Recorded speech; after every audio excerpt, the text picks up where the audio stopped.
亲爱的网友朋友，大家好。师傅好。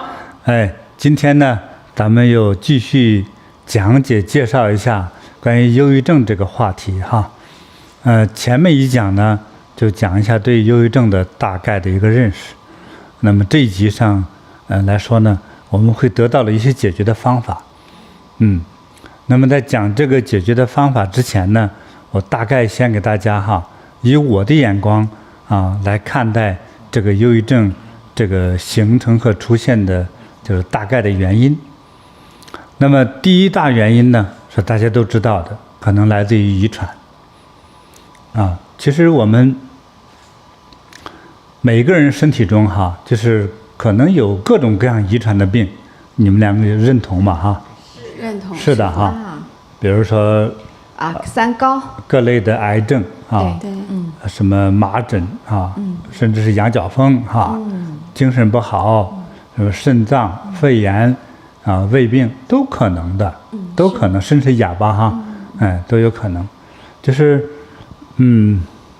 但是呢，通常呢，在2-3代以内的这个长辈当中，如果有的疾病来说的话呢，就有可能会在我们后代身上就容易显现出来或者是说他到了你这个孩子到了一定的年龄的时候显出来包括当然遇上一点什么事情显出来，都是这个忧郁症的这个基因遗传的比较强大，比较明显才会容易在我们身上显出来。那么第二种呢，我认为的我一贯倡导的一种学说就是能量。这种情况就是能量低下。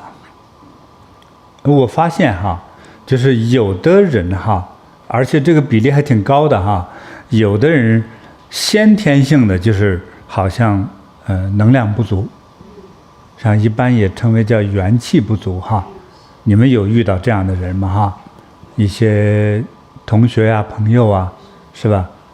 从小就觉得腰痛或者气色不好经常像女孩子就是脸色苍白手脚冰凉，体弱多病的，对，总是得病，所以通常来说这就是能量不足就是不学医应该懂得的。但是忧郁症来说的话呢，有相当一部分忧郁症他当得这个病的时候，他就会因为能量不足因为能量不足的原因，所以慢慢就忧郁了。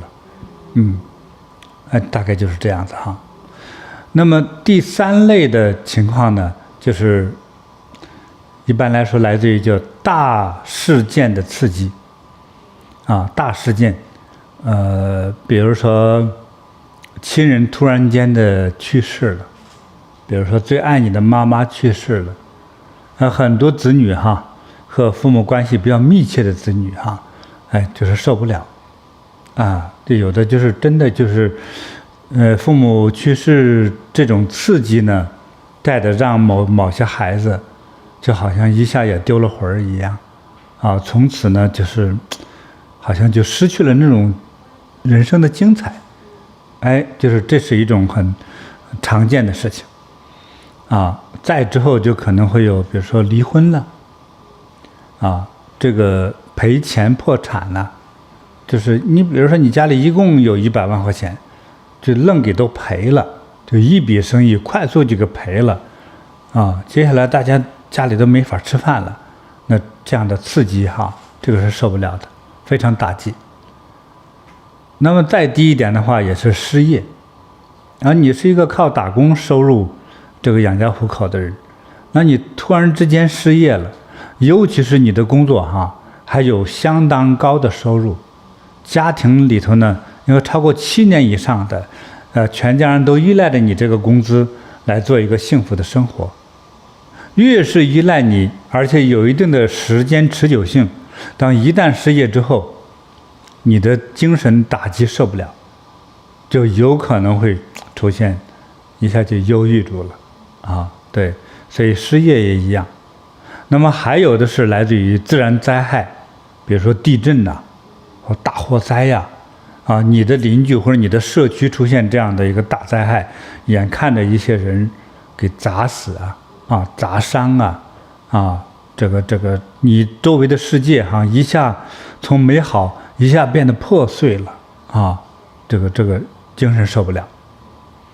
再者还有现在常见的交通事故，比如说你发生了交通事故，就是你是当事人，有撞残撞伤或者尤其是当场见到有撞死的人，或者是那个现场场面非常的就有点恐怖非常的很少见到，电影画面之中几乎都不敢演这种凄惨的这个状态。你就在现场，你看了之后受刺激了，犯病了所以这种大事件的刺激这特别重要。乃至还有少数的人来自于叫这种正面的刺激。我记得就是有一个小同学给我讲一个故事，他说有一个他读书呢当中有一个叫范进中举，我不知道你们读过没有。他一个人呢考了很多年就是考试一直考不中，就是达不到那个分数线，就变成举人举人好像是古代的乡试吧乡下考试，考了很多年考不上，考了很多年之后，终于有一天考完试之后，很多天之后，这个政府就敲锣打鼓，就说范进中举了，就喊。这范进先生呢都老了，一听说自己中举了，一高兴神经病犯了。疯了都。对，其实从这个健康学说，这个负面的这个问题刺激打击同样伤人，但是正面的刺激太猛了，我们也受不了。真的是所以范进中举，就是我们家有一个远亲，就是一个表舅你说文革前当个副县长是吧？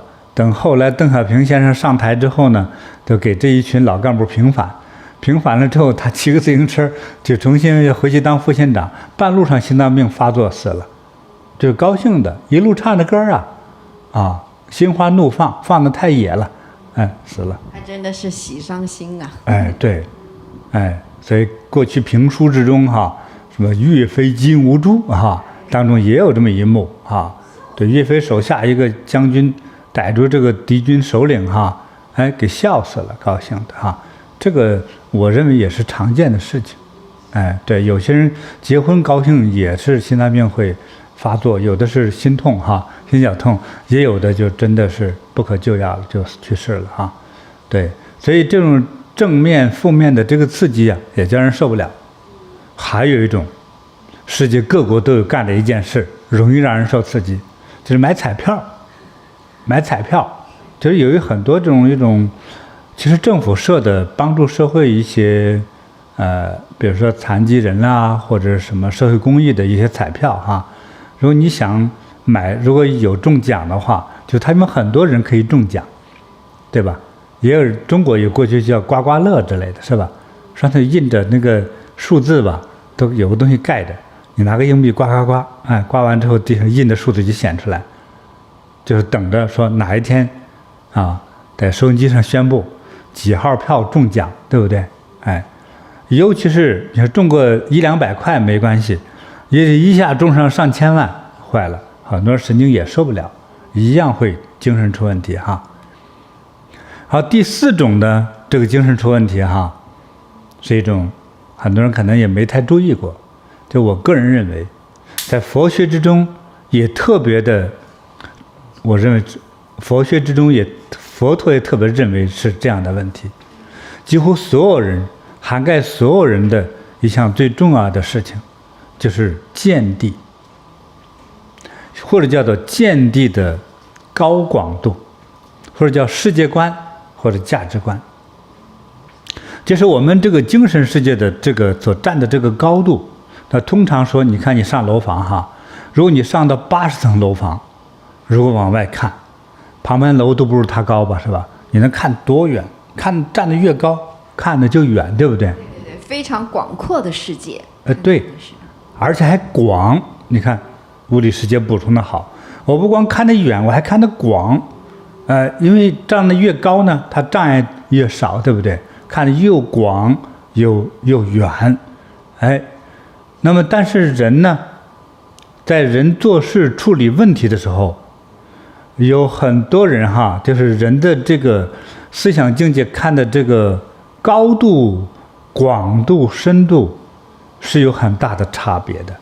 那有的人，比如比较有修养的人，见过世面的人，啊，我们说普通百姓哈，那么见过世面的人呢，通常就不会为一个很小的事情去计较或喋喋不休的唠叨，啊，所以你看，尤其是电影之中那些高人，就尽量少说话。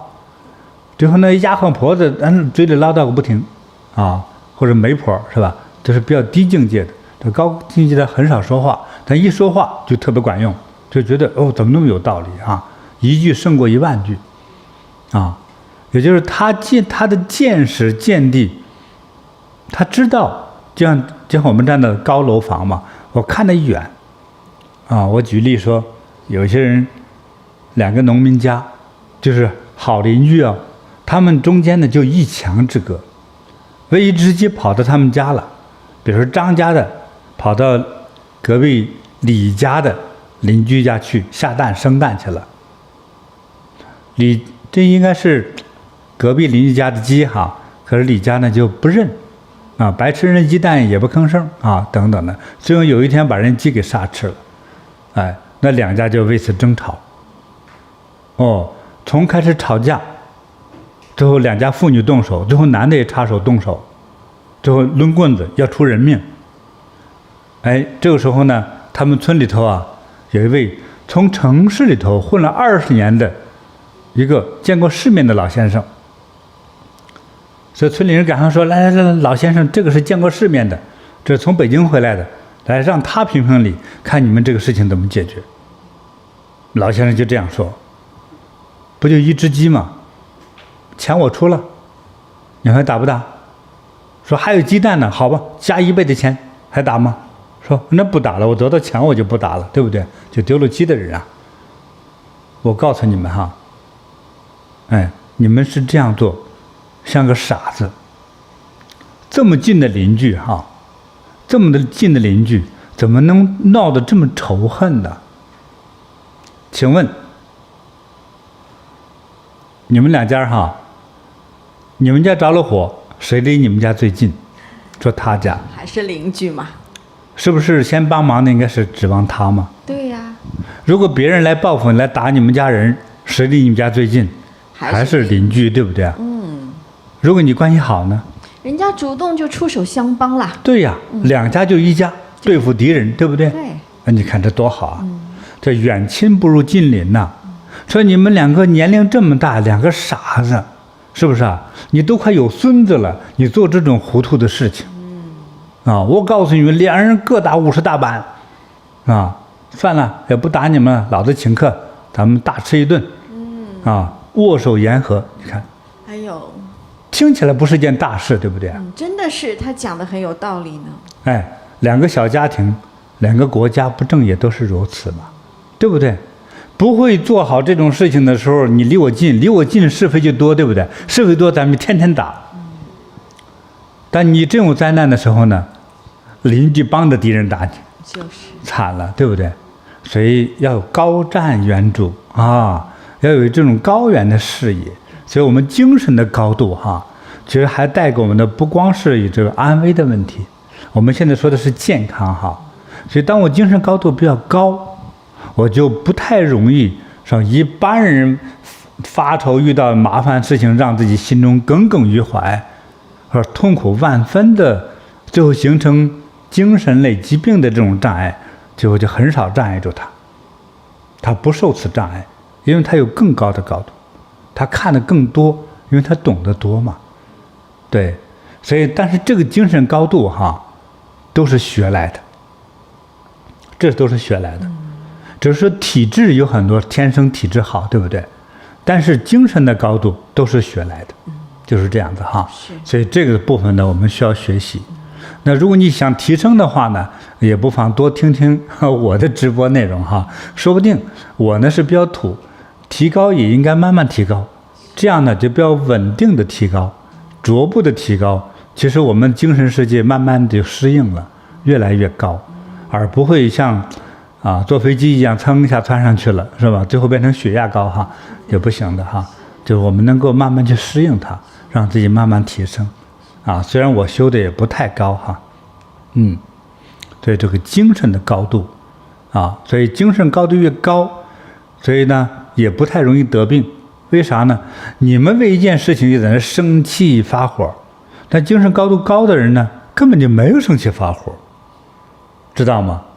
所以我和别人打架，我生不生气呢？你们自己想，你来想想，如果你和别人吵架打架，你生不生气？那肯定生气的。这是低境界，对这个打架法。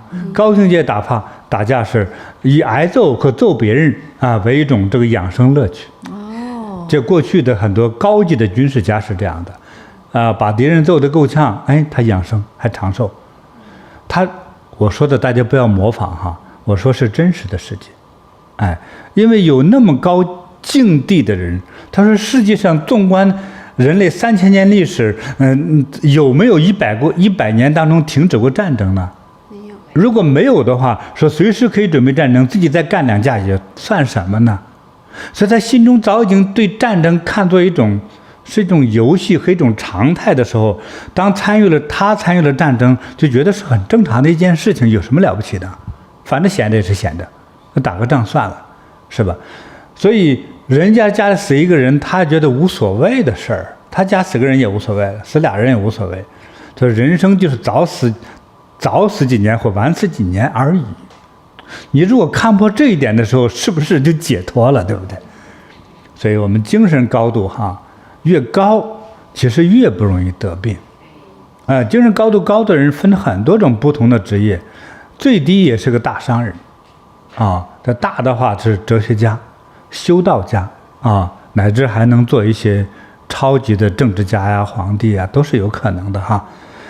我们不管我们身份是什么样，但是我们学习提升自己的人生境界呢，就不容易被一般的事物所烦恼障碍，而且就是最重要是不容易得病。是这样那么第5项呢，得病的原因呢，不是你今世的问题，是你过去世的问题，叫业力。所以你通过只要就是从你妈妈肚子一生下来的这一刻，你的灵魂附着在你的这个肉体上的时候，你的灵魂就携带的你前世前前世大量的业力，就变成了你的现在，就是你现在的命运是这个业力来的。因为这个业力的原因，使你生活的场景、家庭的贫富贵贱的这种情况，乃至智力的情况人生这一生的发展智慧等等的，它都是已经变成一种叫定数。我说的是可能大约的定数，90%吧，有这么一个定数在里头那这个定数来自于过去世。所以今世你比如说很小你就忧郁了，不怪你今世，因为你今世你没做什么坏事还小嘛，对不对？也许与父母有关，父母可能欠你的，因为他要伺候你，你得了病，对不对？伺候你，给你除了花钱买药给你吃好的喝好的，哄着你等等的一系列的麻烦所以父母算欠你的，但是这就叫业。还有因为你这个业而和家人朋友之间的一个缘分，因为由业力而造成的，就是类似业力到今世我们所有的好和坏都叫做果报。就果报式的人生不需要理由就看着花开了都可能忧郁了，有一天突然看人放烟花也忧郁了有人突然大喊一声也把你吓成精神病了，就是有任何理由都可以让你变入一种病态的人生这就是我讲到的几大这种忧郁症的大概的成因来源对，因为这个业力嘛，所以为了让你呈现到什么时候，比如让你财富失去让你精神错乱，精神错乱你就会做所有的错事。所以为什么很多人富有了，赚钱那么难，对不对？积累了10几年到30几年的财富，一夜之间投资全赔光，对不对？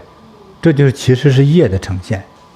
当这个业力呈现，你没有去弥补它的时候，到那个时候，就有点像鬼打墙一样，就好像你是中了邪一样。平常那么聪明，到那个时候达到什么程度呢？人家拿一块烂铜，你就觉得这是真的纯金呢，甚至用牙试一下还能咬出个印儿来。等买完了之后，把钱糟进去了，再咬不动了，才发现是铜，真的会这样子。就好像用一种魔鬼障碍住你的双眼，而且没有人设局来骗你，就自己能设一个骗局把自己给骗了，还有这样子的，这都是业的呈现所以呢，我们还需要说，让自己的人生更好的话，还是多做善事心怀善念才更好因为业力的呈现还会，我在研究它因为很多容易产生忧郁症的人其实还有一些相貌的外在特征。因为我知道大家也不爱听我讲那个相，因为我也是外行嘛，一讲相大家说别讲了，说别的，所以我也就不讲了所以以后再说我们可以小范围说，关于有忧郁症的人相当中可能带哪些内容我看我们的留言我相信大家这个时候特别想听师父能不能讲个1、2点呢？是因为其实很多他们从科学上来讲，他都说不出来忧郁症真正有哪些确定的因素。我们如果从相上能够参考的话，真的是很多网友会非常有兴趣听。好吧，相学之中我先透露一点，看大家喜不喜欢连眉。两个眉毛中间不是分开吗？眉容易连在一起的人，你看他好像有点分不清，对不对？中间反正也黑乎乎的，好像这个眉毛连着长在一起的人，而且连眉加浓眉的人容易忧郁。真是。就好像他鼻子通到这个额头印堂上有一条人生的路这里好像让很多就变成了这荆棘的绊脚石，挡住了你前行的道路。对，是这样。看不清了这个连眉就的人不是所有的容易吧？容易忧郁。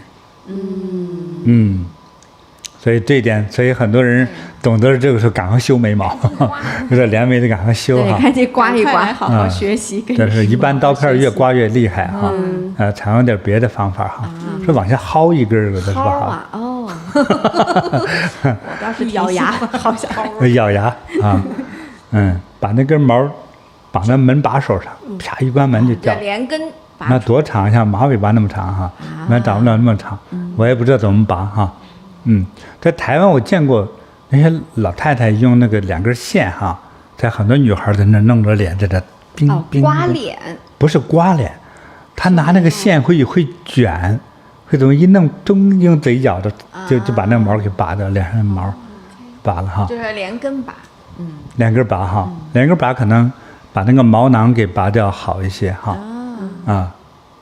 这是第一种还想听第2种吗？太想听了。还听说吧，师父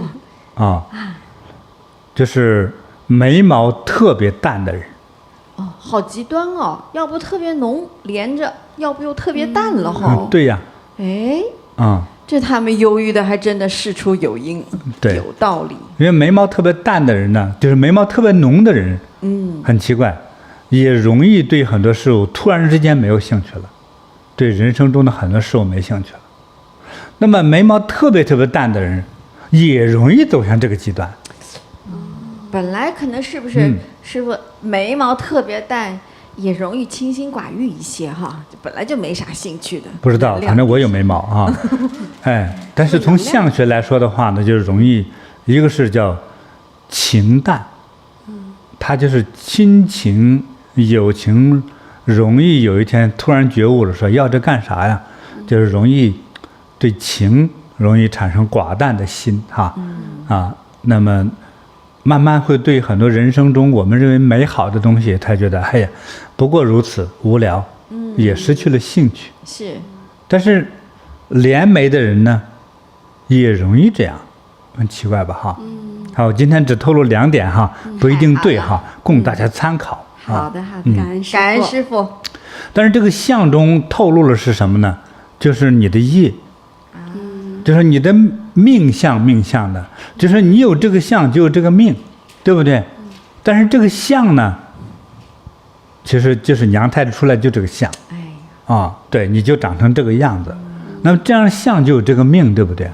那这个病呢，不是也从相中表现出来吗？对，所以你的命中注定有这一类的，容易显出忧郁症的这种基因的这个现象，容易在你身上爆发出来。所以我才说很多部分是业力的呈现的。真的是这样。对，我就讲这几点哈。感恩师父，我们又学到了。很好听的哈。师父刚才特别的总结了、浓缩了，就是我们对忧郁症的起因的5大重要的要素、因素吧，就是影响的因素。其实我觉得这个总结的特别好。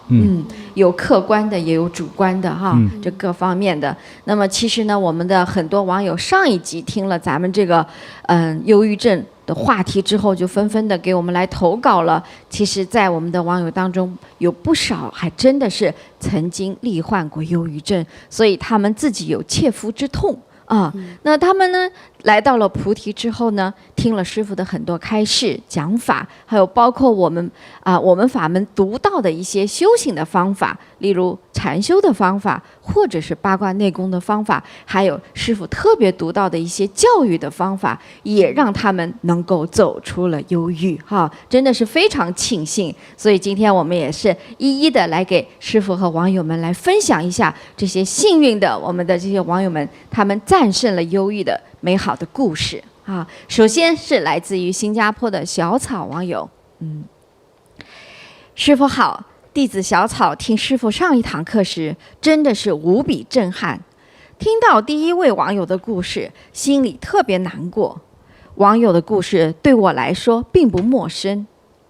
我18岁的时候，姐姐患上了严重的忧郁症，医生说她不止患上忧郁症，还有严重的躁狂症，就是或者我们说狂躁症和严重的强迫症。他洗手时会因为怕自己洗不干净，足足洗15分钟；关灯时会重复的开灯、关灯、开灯、关灯好多次，这都是心理病的表现。他经常发很大的脾气，摔东西，常拿自己的头大力撞墙。当他发作的时候，很多时候我按耐不住自己，就会跟他吵架，甚至动手。我知道他控制不住自己，我不想刺激他，但是真的很难。他尝试过不同的自杀方式，整瓶安眠药他吃过，洗衣用的漂白水他整支的喝下去过。他甚至坐在我们家的窗口想跳楼，但是没有勇气跳下去。这种状况持续了14年，这期间他有定期的看心理医生，接受心理治疗。医生开的药他吃了，但是有用吗？我也不能说没用，因为吃了还是比没吃好。只是他还是会发脾气，要自杀。药的副作用很大的，脑筋变得不好使，反应变慢，导致他时常在公司被老板羞辱。在公司受了老板的气后，他一回家就会对我们发脾气，这真的是种恶性循环。医生跟我们说，他是永远不会康复的，他这一生都只能靠药物来压制。医生开始开给他的药越来越多，药的分量也越来越重。他曾经因为不想忍受药的副作用而尝试停药，但是药一停，他所有症状变本加厉。长长的14年，我们犹如在人间地狱。我变得不想回家，在家时我也不爱说话，免得我不知道说错什么又激怒他。这样的生活，我真的过得很累很累。2013年，机缘巧合下，姐姐去菩提上了8天半健身班。上完课后，她每天凌晨3点半起身，修1个小时大光明，1个小时大礼拜，还有念1个小时佛号，日复一日都是如此。3个月后，她似乎变了一个人，发脾气的次数大大减少，也没有再寻死。6个月后，她停止吃药了，那些吃了14年的心理药，她不需要了。这期间，她持续每天早上修行3个小时，非常认真地学习师父的直播开示。我曾经问她是什么原因让她那么勤奋修炼，她说很怕那种忧郁的感觉再回来。14年里，不管是白天还是黑夜，她的世界都是黑暗的，找不到逃出黑暗的路。遇见了师父，犹如一个大太阳，把他的世界照亮，所以他就像抓着一根救命稻草那样，紧紧抓住师父的法，拼命地修。10年过去了，姐姐越来越阳光，我们的关系也越来越好。这10年里，她完全不需要吃心理药，虽然偶尔还是会失眠，有时还是会不开心，但这都是普通人会有的情绪。停了药，也让他不再要去忍受药的副作用。之前的身体水肿、脑筋迟钝全都没了。弟子真诚感恩师父，救了我的姐姐，也救了我们全家。因为有您，我们的世界重新染上美丽的色彩。哎呀，听得真的是非常感动，也为他们开心，师父也非常的感恩师父啊！真的回想起他姐姐那14年的遭遇，还有全家的遭遇，真的是想起来都会心痛。网友们都在说好可怜，好可怜，真的是很可怜。但是他走出来了，感恩师父。就他那种情况哈，一下10几年，弄得全家人其实没有一天是安生的。是。就他这个发病这10几年，就很突然的，也没有，也不知道一个什么起因之类的哈，就是这样发病了。他好像就是他的精神当中，我觉得像有幻觉的感觉。对他好几项精神疾病，忧郁症、狂躁症，还有这个强迫症。就他那个症状，他描述他姐姐就会反复洗手，怎么都觉得洗不干净。是啊，反复的开关灯，是不是就感觉没关照，还没有关到，还是怎样啊？对。其实这种病态当中有很多那种小的细节哈。对。还再就是有怕光线。不爱交流。怕看人，怕见人。对，特别害怕与人交流。对。然后呢，还有就是很容易发脾气、易怒。还易怒。对，是经常跟家人，他也没办法在公司啊，在外面跟人发脾气，所以真是家人也是受苦。但我相信他姐姐本身心里可能更痛苦。对，他还容易走向一种极端的发作哈。比如说尝试自杀了很多次了。自杀或者撞墙。对，拿头这些动作哈。这好像内在有一种东西，就像鼓足了一种气在折磨他，冲击他，对，就让他整个肢体受不了。是，想要就伤害自己、伤害他人的方式，可能想缓解哈。我是觉得他的世界肯定不是我们能够想象的那种世界。对。说到这儿呢，其实大家也听一下，就是故事中人物当中的一些细节哈，比如说重复洗手啊，重复开关灯啊哈，等等这些现象出来的时候，就可能有类似于忧郁症的现象。我还想起来有一个症状，有一个饮食行为我容易产生这个精神不舒服的感觉。比如说，一些坏了的或者放腐朽了的一些食物，比如放的发芽的那个马铃薯、土豆。别小看这个东西啊。如果它发了芽，那外面这个皮上呢又有点发霉的感觉，吃了之后，我不知道它是哪一种毒性哈，它容易产生扰乱大脑神经的那样的感觉的东西，甚至是有错乱或者是幻觉。是。还有人说，我在网上看到，我是现在想起来，就是那个我们华人经常喜欢拌那个黑木耳。黑木耳。对。如果夏天的昨天晚上吃剩下的，吃了一半吧，大家都有一种节约的习惯，是吧？还剩下一半，挺多的，就拿个保鲜膜包起来放在冰柜，是吧？对。它一放呢，第二天呢，一做别的，做饭的人也没有拿它，也忘记这件事情，一下3天以后，可能家里有个人吃了之后，也许会出现某种中毒现象，或耳朵听不见了，或者严重耳鸣，或者是幻觉。是，以前我还看过新闻，好像是也是哪一个国家北方的一个地方，一个家庭就吃了这种泡发了有一段时间的这个木耳引起的就是这种细菌的中毒，然后都致死了，一家3口都致死了。这么厉害啊！很要小心的。网友，如果你还有什么这方面的一些知识和知道的那个，你可以分享出来哈。对，让大家多小心一点啊，不要误食了某种食物而得病哈。对，其实很多食物是不可以在某种情况下是不能吃的。隔了很久了。最重要的一点就是剩菜剩饭，我觉得尤其是2天以上的要小心哈。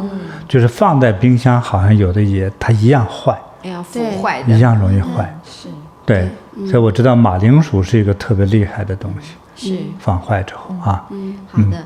那么其实姐姐她患了这样的就是忧郁症、狂躁症和强迫症的3症合一的时候呢，也是去看了医生的。对。那医生也只是给她开了药。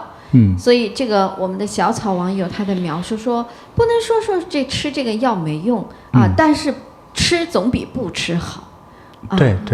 只是吃了呢会好一点，只是吃这个药呢还是会有非常强烈的副作用。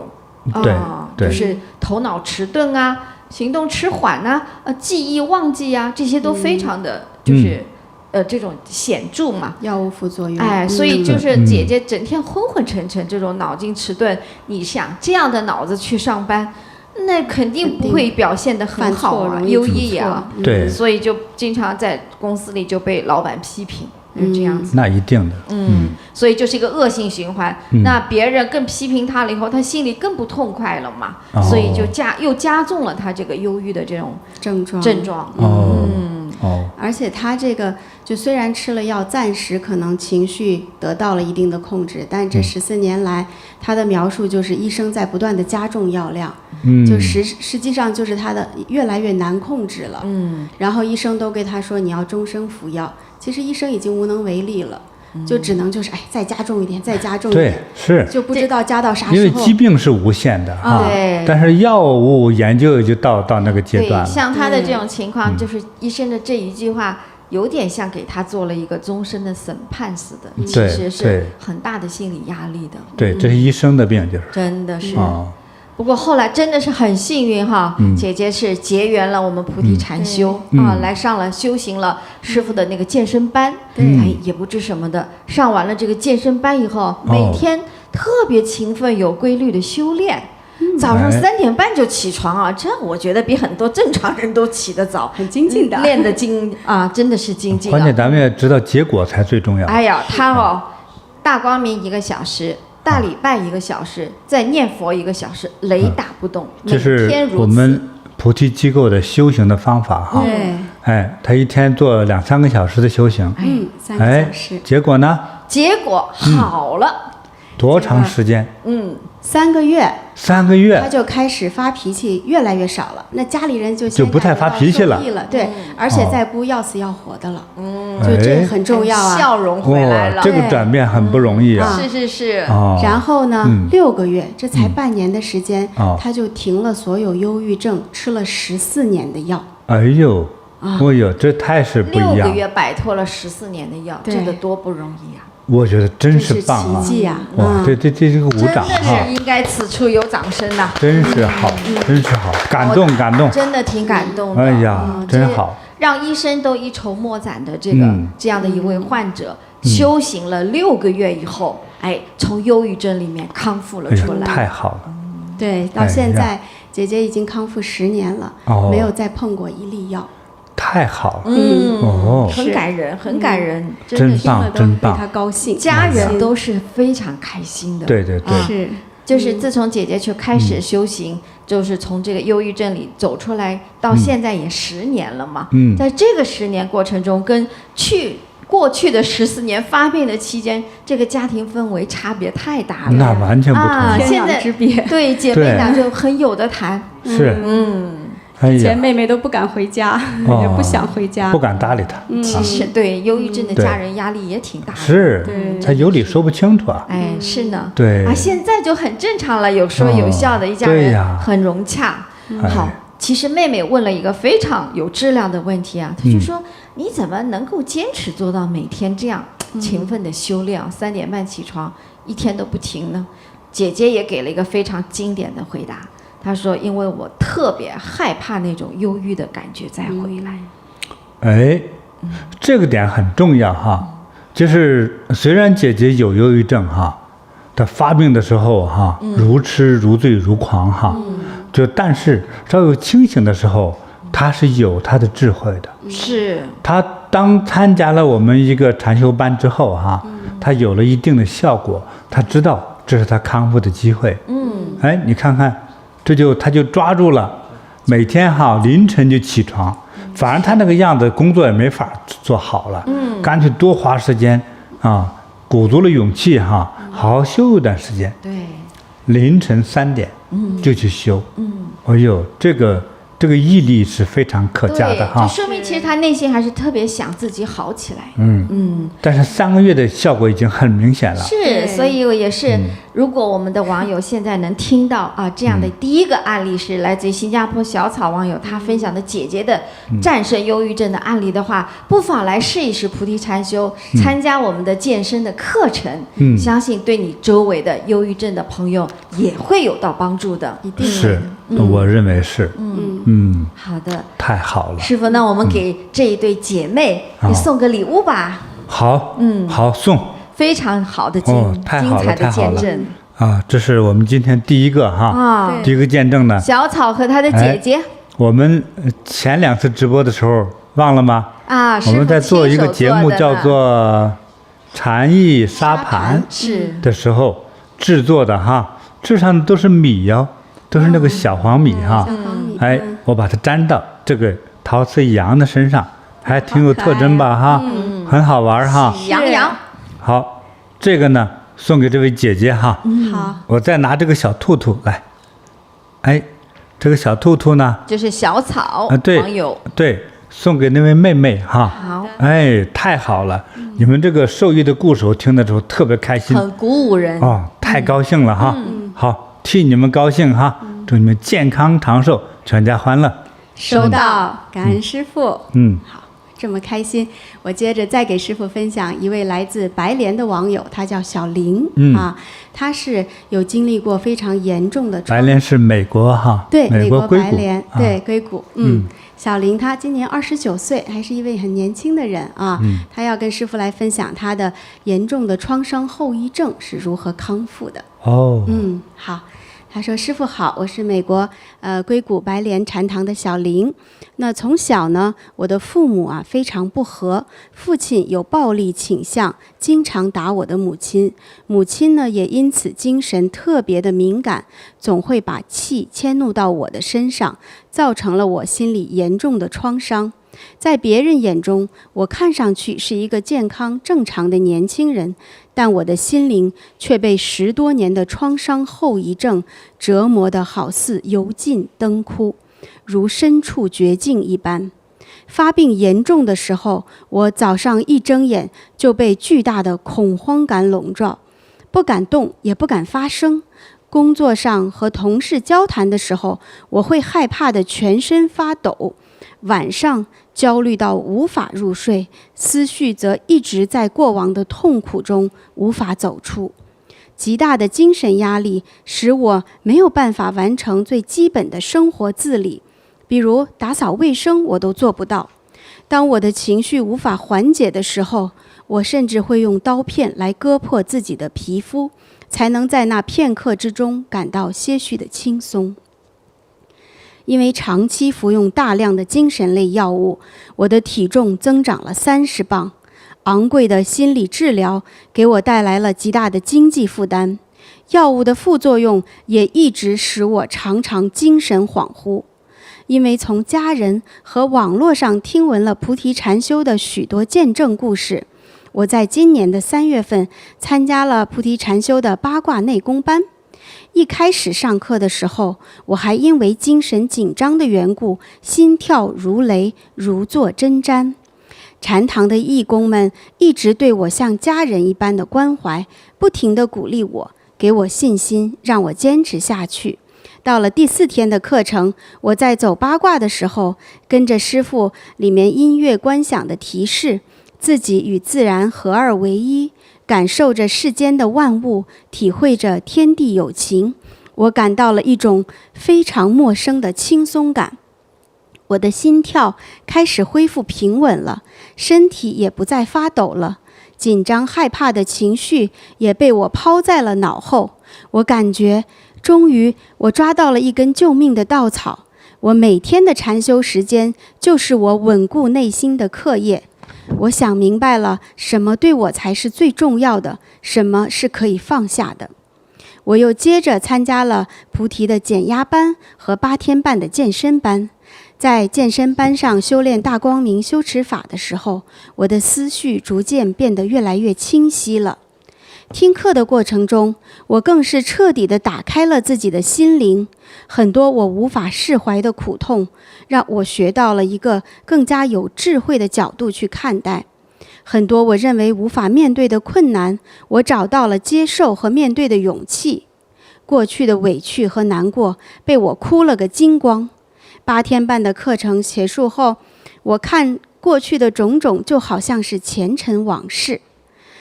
这样下来，短短几个月的禅修，让我的创伤后遗症几乎完全消失了，药物都停了，我还成功减重了20多磅。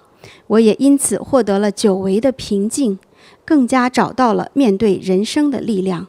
我非常的感恩金菩提宗师，感恩菩提禅修。这是一位来自于美国硅谷就是加州硅谷的一个网友小林，年轻人。其实也是，他是因为环境的刺激吧。对，他真的是精神上的刺激。在小的时候，因为可能接受了家暴，父母不和嘛，所以受到这样的家暴呢，他自己就有了创伤后遗症。创伤后遗症，他的描述就是，他就是经常容易突然的恐慌，在外面跟人讲话都会发抖，就是我们正常的与人交流，他会发抖。那请问他后来忧郁了没有？创伤后遗症，他可能最后的就是这种所有的表现，就是忧郁症的这种表现了。就是闷闷不乐啊，不敢见人呐，对对对，就是这样同样的一种情况了。对，就是封闭自己了，而且他也出现了自残的行为。对，还自残？对，这挺严重，这么小姑娘啊。是真的很可怜的。因为她的这种身心的折磨，她就描述实在是太痛苦了。她就是说用自残的方式，好像能够得到一点轻松，就是听上去都让人心痛。所以这个忧郁症呢，它这个一旦犯病之后其实这是一种错觉。他可能把这个自残痛苦的行为本来是一个很害怕的一个行为，反而把它感受到可能是一个安慰这个太恐怖了。是的。害怕。对，所以他也是长期服用这个抗抑郁的药物哈，他最后就是自己肥胖了，就是长了30多磅，年轻小姑娘一下子长了30多磅，自信心啊各方面也是受到了，就是本来就不自信了，然后又变得更加的这个形象啊方面，然后他说还让他精神恍惚，所以他在来到禅堂之前，其实身心他自己形容就油尽灯枯了。一个29岁的年轻人，觉得自己的生命都已经被消耗的差不多了的那种感觉。我想议论一下哈，就是说，如果长期的，就是他这个忧郁症嘛哈，他长期的服用这个治疗忧郁症的这个药的话，会不会形成一种新的精神类的病呢？完全有可能，有可能啊，而且是很有可能的，你比如说你有伤害性，或者有点暴力感，那给你吃那个药呢，说实在话就得晕乎乎的你。对。你光晕乎了，哪有发脾气的那感觉呢？是。但是如果长期吃的话呢，会不会使你的脑就处在一种晕乎的状态？是这样子的。上一期我们在分析这个忧郁症的西药的这个原理的时候，很多的我们也是研究了一下哈，看到他们的原理基本上就是要刺激咱们在大脑里的一个什么神经传递介质，对啊，就是一个神经元那个传递的这样的一个媒介的这样的一个活跃性。所以这个靠药物的话，其实是很难很精准的控制它的浓度和就是我们讲叫目标性吧，就正好送到那些忧郁的神经的这些传递介质里，而且你下的剂量又是恰到好处，其实这个是很难控制的。你说口服一个药片儿，怎么就控制得这么准呢？对吧？好，如果是这样的话，就有可能就是特别活跃大脑，就是它用料太大了，或者是还是不行，或者是让你干脆就麻木掉了，就是这样子。对，麻木麻痹似的。所以对，真的很难的。没错。所以这类药就是犯2大错误哈，这要么让你极度的活跃，因为你特别忧郁嘛，对什么都没有兴趣啊。对。他吃的给你药呢，就像兴奋剂是吧？好像对什么东西都要有一种快乐的感觉哈。要么就说你太过于那个活跃了哈，这种病呢，他就让你压抑一下，你觉得对什么事儿都没意思，傻了都。对，但是长期吃这个药肯定会出问题。就你一会儿亢奋，一会儿傻，就是这样子的感觉。所以这又证明是药3分毒的这个危害哈。是，尤其精神类。但是得了病又没办法。对。所以小林就是很幸运的看到了我们的见证。你看，所以咱们见证的力量多么大，就是他就像抓到了救命稻草一样，快来我们机构看一看吧。就参加了咱们的八卦内功，也来参加了我们的菩提禅修的健身班，通过这样的学习，对，你像这个美国硅谷地区哈，他多数的这些职员呢，多数的众生百姓哈，都是一些这个。好像是这个 IT 行业，就电脑行业的高科技行业当中的专业人员，就占很多数，是吧？但是他这种就专业的做设计类的这样的工作哈，职业性的一做就是10年和以上的时候，我不知道这种行为会不会也容易产生忧郁的现象。反正这种工作压力是极大的，我都不能说很大，我是说极大，这个工作压力。极大，比很大应该还严重，大的不得了了。对，就是这样，好多人就是扛不住就会忧郁的。对，他也很费脑子，主要就扛得住也一样忧郁。因为就是你的世界只盯着屏幕当中的一个细节，你还要动脑把它去做好，对不对？对，就光就盯着一个小视觉上一盯一天10多个小时，其实受不了的。就像修钟表这也一样，总在这个表在那修，在那一个镜子是吧，在那一弄10多个小时，最后一个眼睛大一个眼睛小，最后脑神经也是这样，一半脑大一半脑小，就是有可能哈，就出现某种精神的一种偏差，这感觉就像工伤了似的，都职业伤害，会的。所以我说在硅谷地区哈，就做这一类的职业的人哈，也容易产生这些病。也包括一些比较脑力工作者哈，你比如说像法官呐，检察官呐，因为有些人他在判决一个人，明明知这个人没有真正的罪，对不对？但是现实很多文件放到这儿了，你不判吧，就好像后面时间都等着推着你判吧，你知道这是个冤假错案，太纠结了，逼着你怎么办呢？压力，在心中永远跪在那里，有一个赎罪感才判决下来，就是这样，是吧？再有一些律师是吧？所以各种这种精神的压力其实是非常大的。当他感觉这种压力巨大的时候，其实伤害就产生了。对，所以我们这个小林哈，他来上八卦班哈，他说他开始不是就是经常会身体发抖，然后心跳心慌嘛，然后上八卦班第4天的时候，他觉得他的心脏就开始平稳了，就不抖了，就不抖了然后那师父刚才讲了我们这个能量学说哈，是不是他就是之前其实能量极度匮乏，他的心脏啊，然后情绪啊各方面都这么的弱，来上八卦班，补充上了能量了，然后这个自己就觉得就能够稳住了。他说每一天上课，每一天练习，都是他稳固内心的这个好的方法。就能量学说在这里呢也可以用，但是呢不是那么100%的那么细致和理解哈。其实你在修的时候呢，它是综合帮你这个加持能量，还进行自动调整你身体的健康状态。它是不光是补充能量而已。对，所以特别是像我们这样的患者，如果来修行的时候，就不要去想到底是什么因素在起作用，你就好好的去享受整个修行的过程，就让它不知不觉的疗愈你。对，能量和能量还不同哈。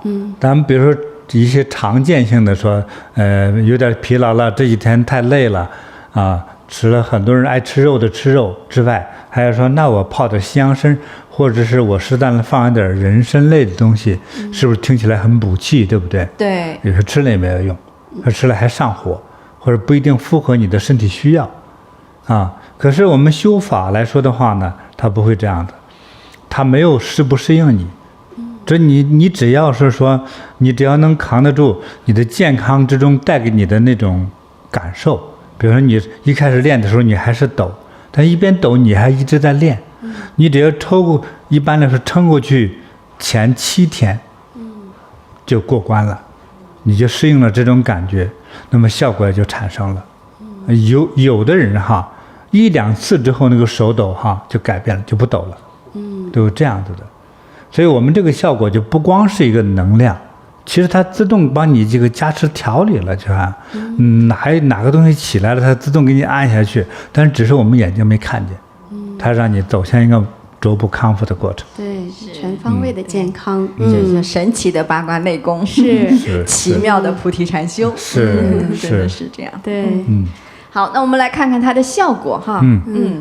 那经过了几个月的坚持禅修，他觉得我的创伤后遗症几乎就消失了，药物都停了。然后本来胖了30磅的，现在就立刻减了20多磅了。瘦身了还。瘦身美容了。对，我觉得年轻人就应该这样哈。对，又健康又美。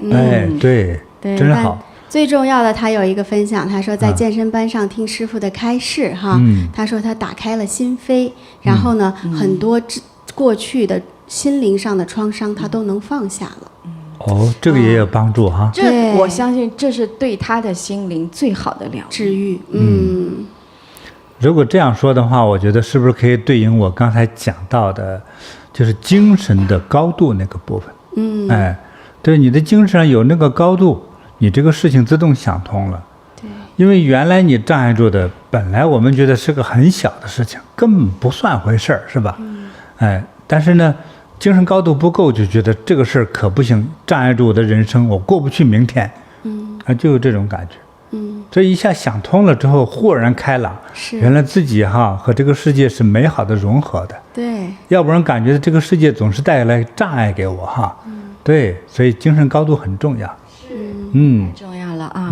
我相信小林他其实也是一个高级知识分子啦，受过很好的教育，但他的心灵、他的见地的高度被师父一下子提升上来以后，对他真的是展开了一个全新的世界。对对对，好，这么精彩的见证，我也想师父能不能给小林也送一个礼物啊？好，好，我上次做的这个马，你看多漂亮，这一匹马呀，哎呀，啊，这我们这个昂首挺胸的，这小姑娘叫小玲哈，祝你马到成功，收到，快乐人生啊，收到，你看真好哈，真的特别好，昂首挺胸的哈，小林，充满了信心，师父也是这给了我们一个很大的鼓舞啊，小林也是看到了一个见证以后，来结缘了我们菩提。其实我们网友你们的见证真的是给更多的这些还在听的网友们非常大的力量。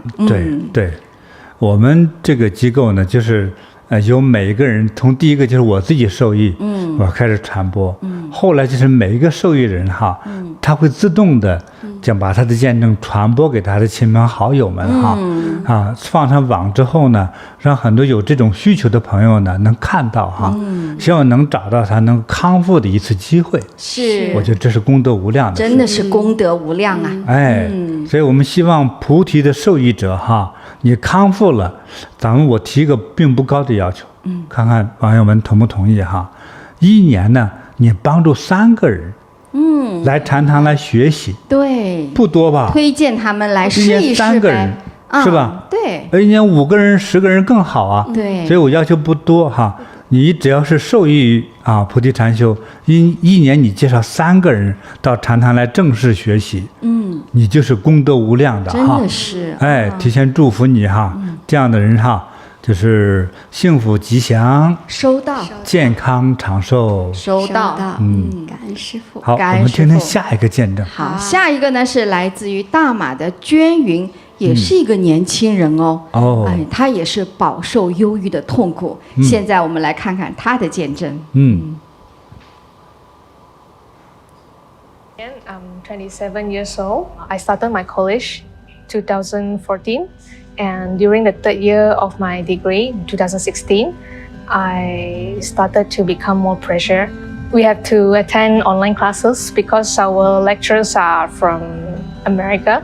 We couldn't meet them in person, and we have to study online every day from home. Since I have to attend these online classes from home, so I feel like I'm studying every day and there's no rest, and I didn't go outside. I didn't have any entertainment. I just stay at home and study.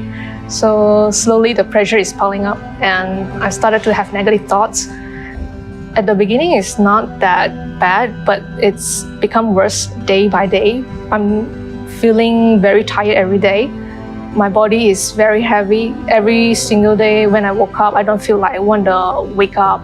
I just feel like I want to sleep. When I go to sleep at night, I don't hope to wake up the next day, so I could sleep forever. I'm very mentally tired and I feel like there's no hope for me to live on. There's no reason for me to live on. I just wanted to escape the reality.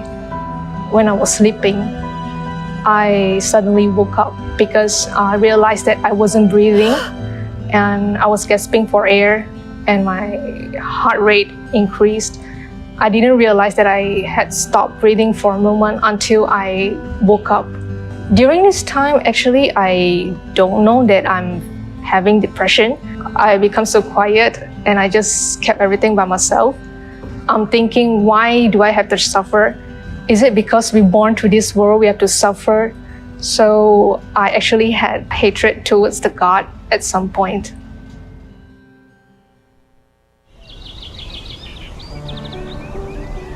In 2018, my mom's friend introduced her to Buddhist meditation. She come to Chantang and she knows that there's this health and happiness retreat class. My mom doesn't know that I'm in depression, but she just thinks that I'm very quiet and she thinks maybe this class could help me. So she brought me here. On the 5th day of the class, I remember that I saw a video of Master. He talked about the famous actor Leslie Cheung. His life was miserable and he has depression, and so he commits suicide. When Master talked about his feelings, I feel like he was talking about me because I was also having the same miserable life. Then I had so many negative thoughts and I was crying because I felt the same way as Leslie Cheung. After that, Master mentioned about when we have no courage to live or when we lose hope to live, we could chant the Jing Pu Ti Shen Jing. With that, it will provide us, give us more courage to live on. After I read the Jing Pu Ti Shen Jing, I gained more confidence and I have more courage to live on. There's nothing to worry about anymore. All the negative thoughts are gone and I just felt so happy and my body felt so light. I felt very happy. I could laugh from the bottom of my heart since I can't remember how long I laughed so much. I just have the courage to live and I don't feel like committing suicide or sleeping forever anymore. Right now, I'm working at a company that's selling car spare parts and I'm working at a sales department. Every day, I have to face a lot of challenges, a lot of problems and issues. But with Jing Pu Ti Shen Jing, I enjoy the progress solving all the problems. Just like in Jing Pu Ti Shen Jing, 我喜欢挑战，我勇于承担. These are the keys that really provide me a lot of courage to solve all these problems. Lastly, I hope teenagers or whoever who are facing depression or have any problems like I did, come and join our meditation class and also chant this Jing Pu Ti Shen Jing. I hope you will have more courage to live on and live a happy life like I do right now. And of course, I really thank Grandmaster that he gave me a second chance to live and he taught me Jing Pu Ti Shen Jing. Without him, I really couldn't survive this long and I think my life is still miserable. I'm still in depression and I don't think I could live such happy life. Really thank Grandmaster for giving me this opportunity to share this and giving me a second chance of life. Really thank you so much. I love you. 哎呀，我们这位年轻的27岁的娟云小姑娘，金菩提圣经是她战胜忧郁的法宝。哎呀，啊，真的听了这个故事，是来自于综合压力，是不是？对，其实还是在学生时代学习的压力就把他压趴下来了。哎呦，但其实可能很多孩子是这样的，他当时他忧郁，他也说开始的时候没那么严重，但是后来越来越严重，以至于严重到他每天晚上睡觉，他并不想第二天早上醒来。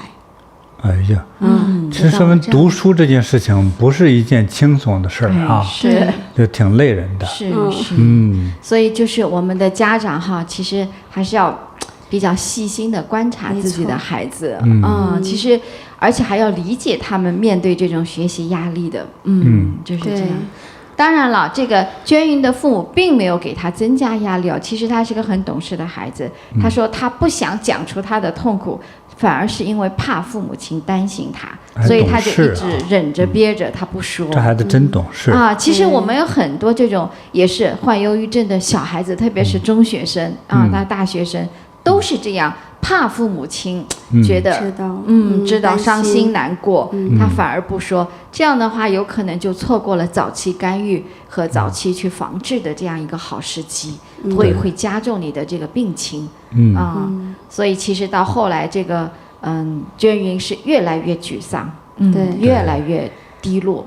哎呀，但他也很幸运哈，他妈妈的一个朋友介绍妈妈来到菩提禅修妈妈就想着那带女儿也一起去吧，女儿平时在家里也挺安静的哈，来了一起上课，在课堂上听到师父讲讲到生命的咒语的时候，讲到影星张国荣他当时因为抑郁自杀嘛，他听到师父讲就是当时张国荣的那种心理状态的时候，他真的是痛哭流涕，他觉得师父理解他所以师父当时，就是说生命的咒语《金菩提圣经》，你只要这一生能念一次，你都不会选择死亡。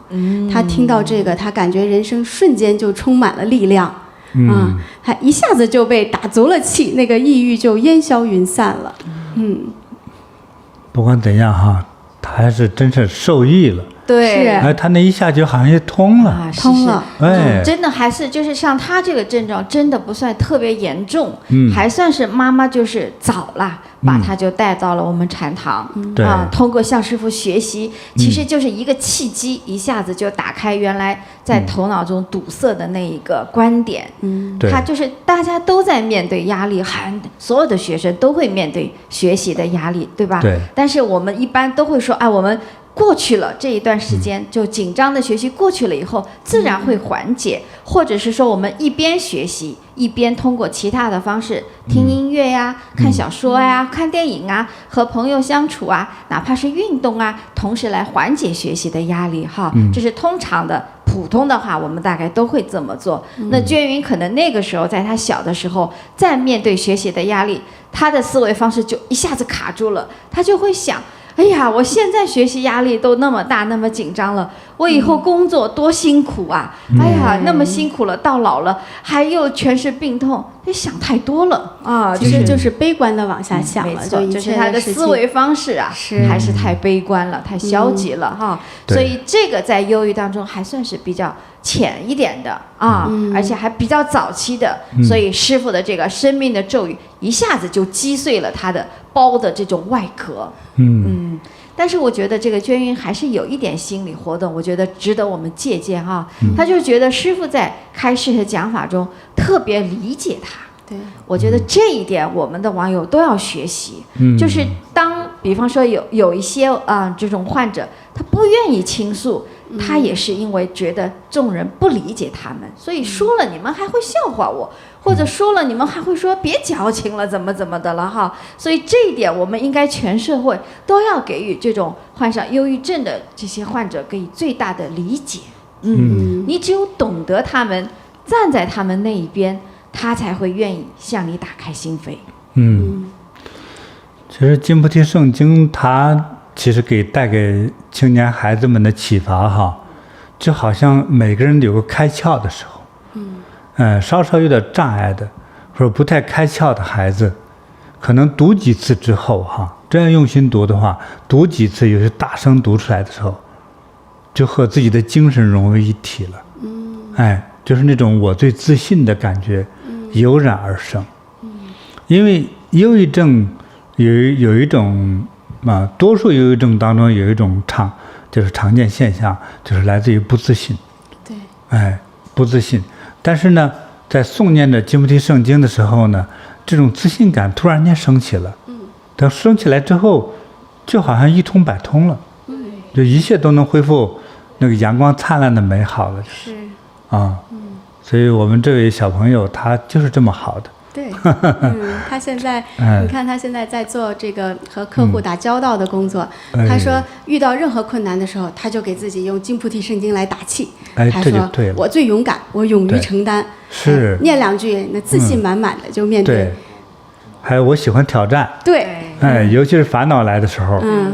这点。其实他现在选择的职业不容易，是一个销售经理的这样销售的这样的一个工作。其实销售就要面对着业绩的压力的所以我特别高兴娟云能够其实走出忧郁，去挑战自己去挑战这些有难度的工作。是，我也希望小朋友们呢，青年朋友们哈，虽然你的人生还没经历那么多的苦和折磨哈，但是呢，往往都是这样的时间是一个法宝，明天就会更好再者呢，所有的挑战和压力都能过得去。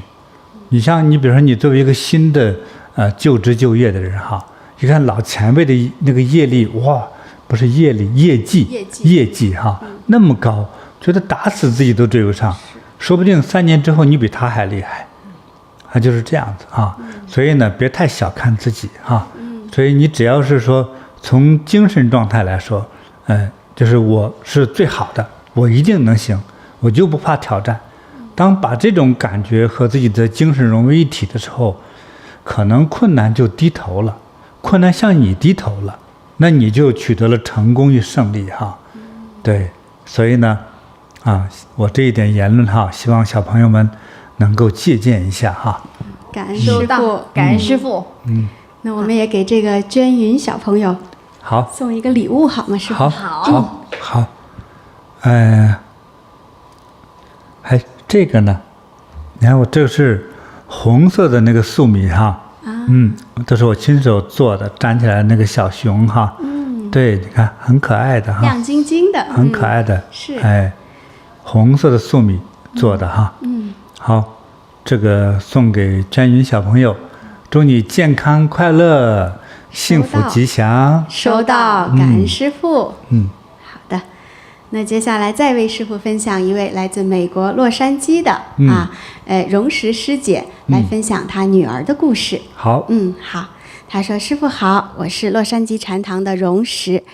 从小呢，我的女儿荣人呐，是一位充满创意、乖巧却很安静、不多话的孩子。她的安静是因为表达能力不佳造成的，说话缓慢，而且说的话经常是不完整、零碎的，让别人听不大懂。因此呢，她在学校容易被老师和同学忽略，也慢慢的变得没有信心了。这样的情况到了高中之后更加严重。因为我们搬家的缘故，我误打误撞让女儿进了就是我们这个市竞争最激烈的学校。我是一个自大的家长，心想我和先生小时候都是个学霸，女儿肯定没问题的。一开始的时候啊，女儿还是很努力的，适应新学校的紧张步调，参加社团活动，甚至呢还被选为了首席小提琴手，学业表现也不错。可是到了第2年，我就发现她越来越自闭，经常关在自己房间，而我和女儿的沟通也产生了很大的障碍。她总是说我不了解她，直到后来学校一次次发短信通知我，说女儿缺交作业、缺课，或者是找理由请假不去上学。最后到了期末考前的2个星期，女儿却天天在床上睡觉，同时哭着告诉我以后就去街上当游民了，不想上学了。女儿的想法变得很负面，抱怨老师，抱怨同学，甚至对我说她的存在是世界的累赘。无论家人怎么鼓励她正面思考，她都听不进去，经常整晚将自己关在衣橱里哭泣，哭累了就在衣橱里睡，还会暴饮暴食。高2结束的时候，学校的成绩一落千丈，体重也暴增了。女儿告诉我，她上网搜寻自己的症状是得了忧郁症，需要看医生。我们就找了心理咨询师，初步聊了一下，约好了医生，女儿却临时退缩，不想去了。她说想要自己再想想看。这个时候，我除了多花时间陪她之外，我马上去禅堂为她供了灯，也为女儿祈福，祈请佛菩萨师父能够护佑她。我带着女儿和我一起诵念6字大明咒，虽然她往往只能坚持15分钟，但是效果出奇的好。不到1个星期，她就发现自己专注力提升了。之前因为焦虑，她根本无法定下心来完成作业。一次偶然的机会，女儿上网学了3D 动画的设计，从此就爱上了，经常熬夜做创作。她告诉我，因为大家的生活都很苦闷，她想在虚拟的世界创造出一个无忧无虑的空间，让大家可以去那里放空、舒压，找回自己。她的作品在网上受到欢迎，也开始有一些商家主动找她做设计。除了赚了零用钱，也找回了自信心。女儿的状况一天天的逐渐变好，饮食恢复了正常，体重也慢慢降了下来，也不躲在衣柜里哭了。学校的成绩也开始慢慢回升，真的是感恩师父，感恩佛菩萨的护佑。女儿顺利的高中毕业了，而且还决定进入小区的大学继续念书，不去当游民了。那女儿在高中毕业那年的6月，师父在网上让青年孩子们可以发问，女儿和禅堂的一些孩子们都问了问题。那次真的是太幸运了，师父安排和孩子们用视频来答问。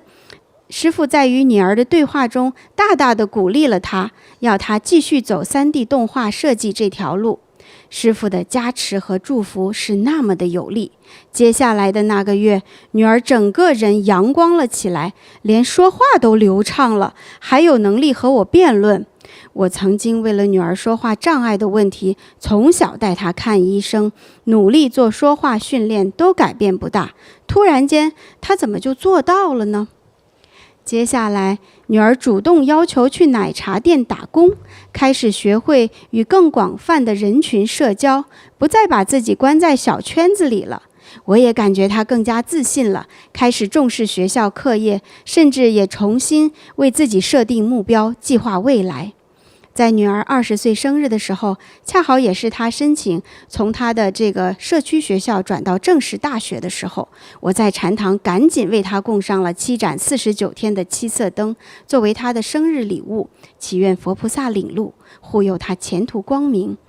结果学校申请结果出来的时候，女儿申请了7所加州大学，全部都顺利拿到了入学许可，其中还包括非常著名的加州伯克利大学和加州洛杉矶大学分校。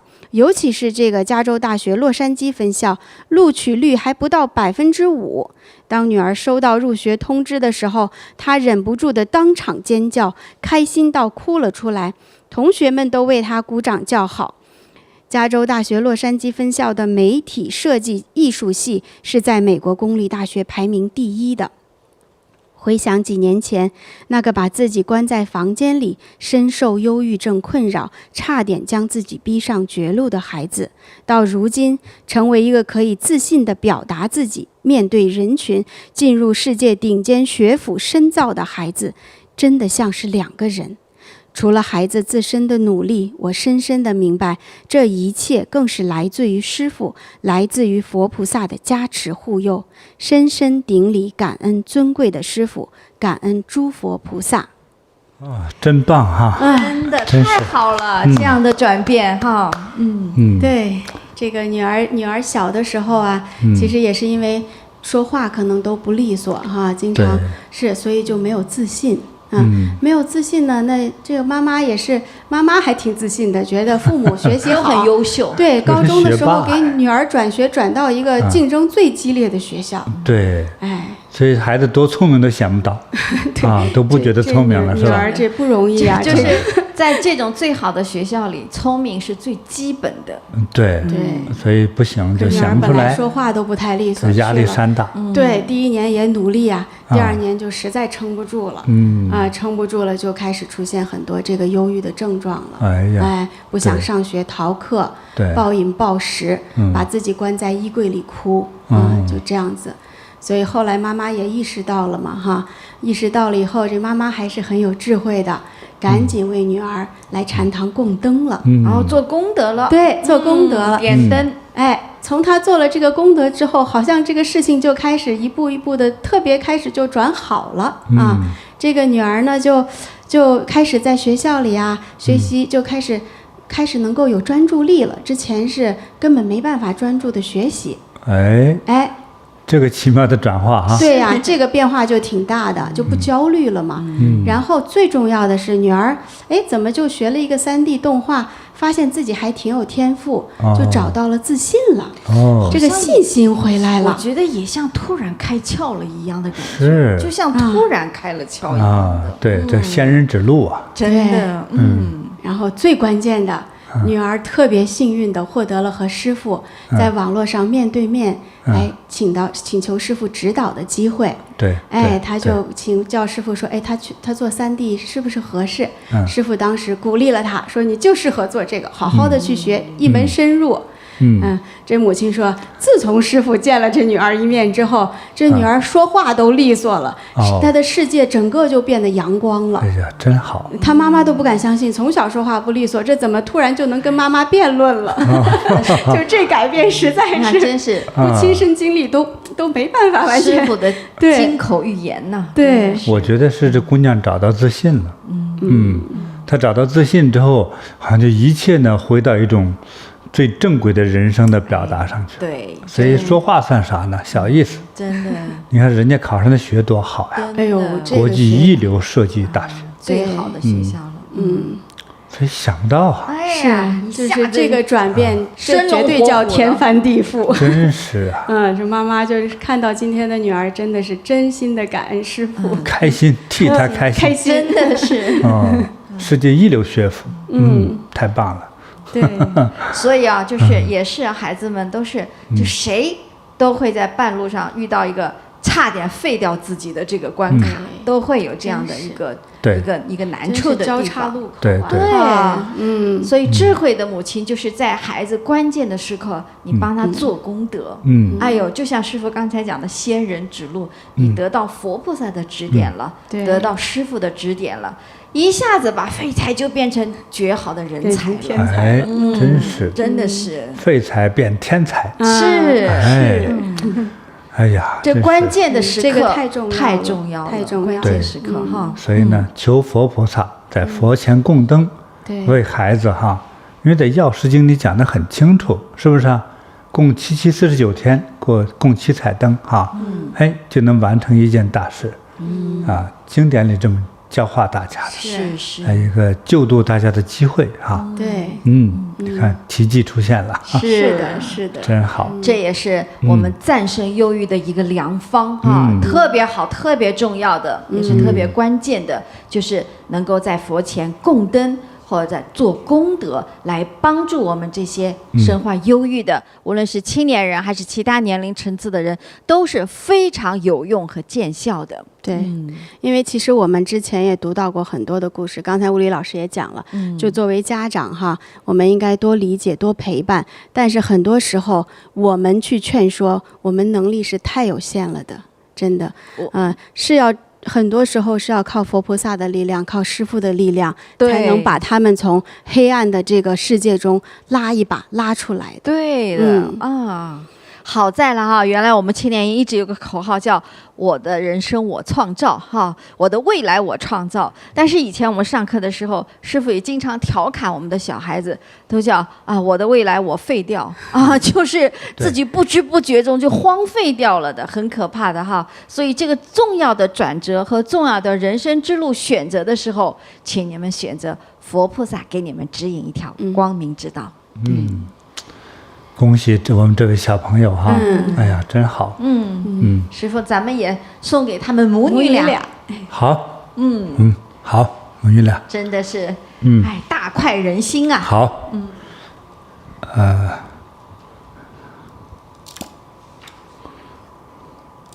，2串珠子，还有送一匹小山羊。好，这都是我们亲手做的哈。小羊装的上头粘的全是稻谷，吉祥啊，也代表富贵吉祥的意思哈。感恩师父。不客气。好，师父呢，接下来的呢是来自于大马的有回师姐，她的战胜忧郁的故事叫结束行尸走肉的人生。我从小是一个性格内向、多愁善感的人。在我30多岁的时候，被医生诊断为忧郁症。我当时需要吃镇定药和安眠药。我的忧郁症最大的症状就是心里痛苦、胡思乱想、不笑、爱哭。从2015年开始，忧郁症变得越发严重。别人问我：“你过得好不好啊？”就这一句话我就哭了。有谁不顺我的意，我也会哭，哭成了我的家常便饭。2017年2月，我因为经济压力，忧郁症大爆发，很多事情想不开。在外人看来，我很风光，住大房子，开名车，送孩子去国外留学。但是在这风光的背后，是每个月高额的房贷、车贷等经济压力。那时候家里唯一的经济支柱先生又失业了，我面对这些事情钻了牛角尖，开始胡思乱想。我想，如果有一天我没钱了怎么办？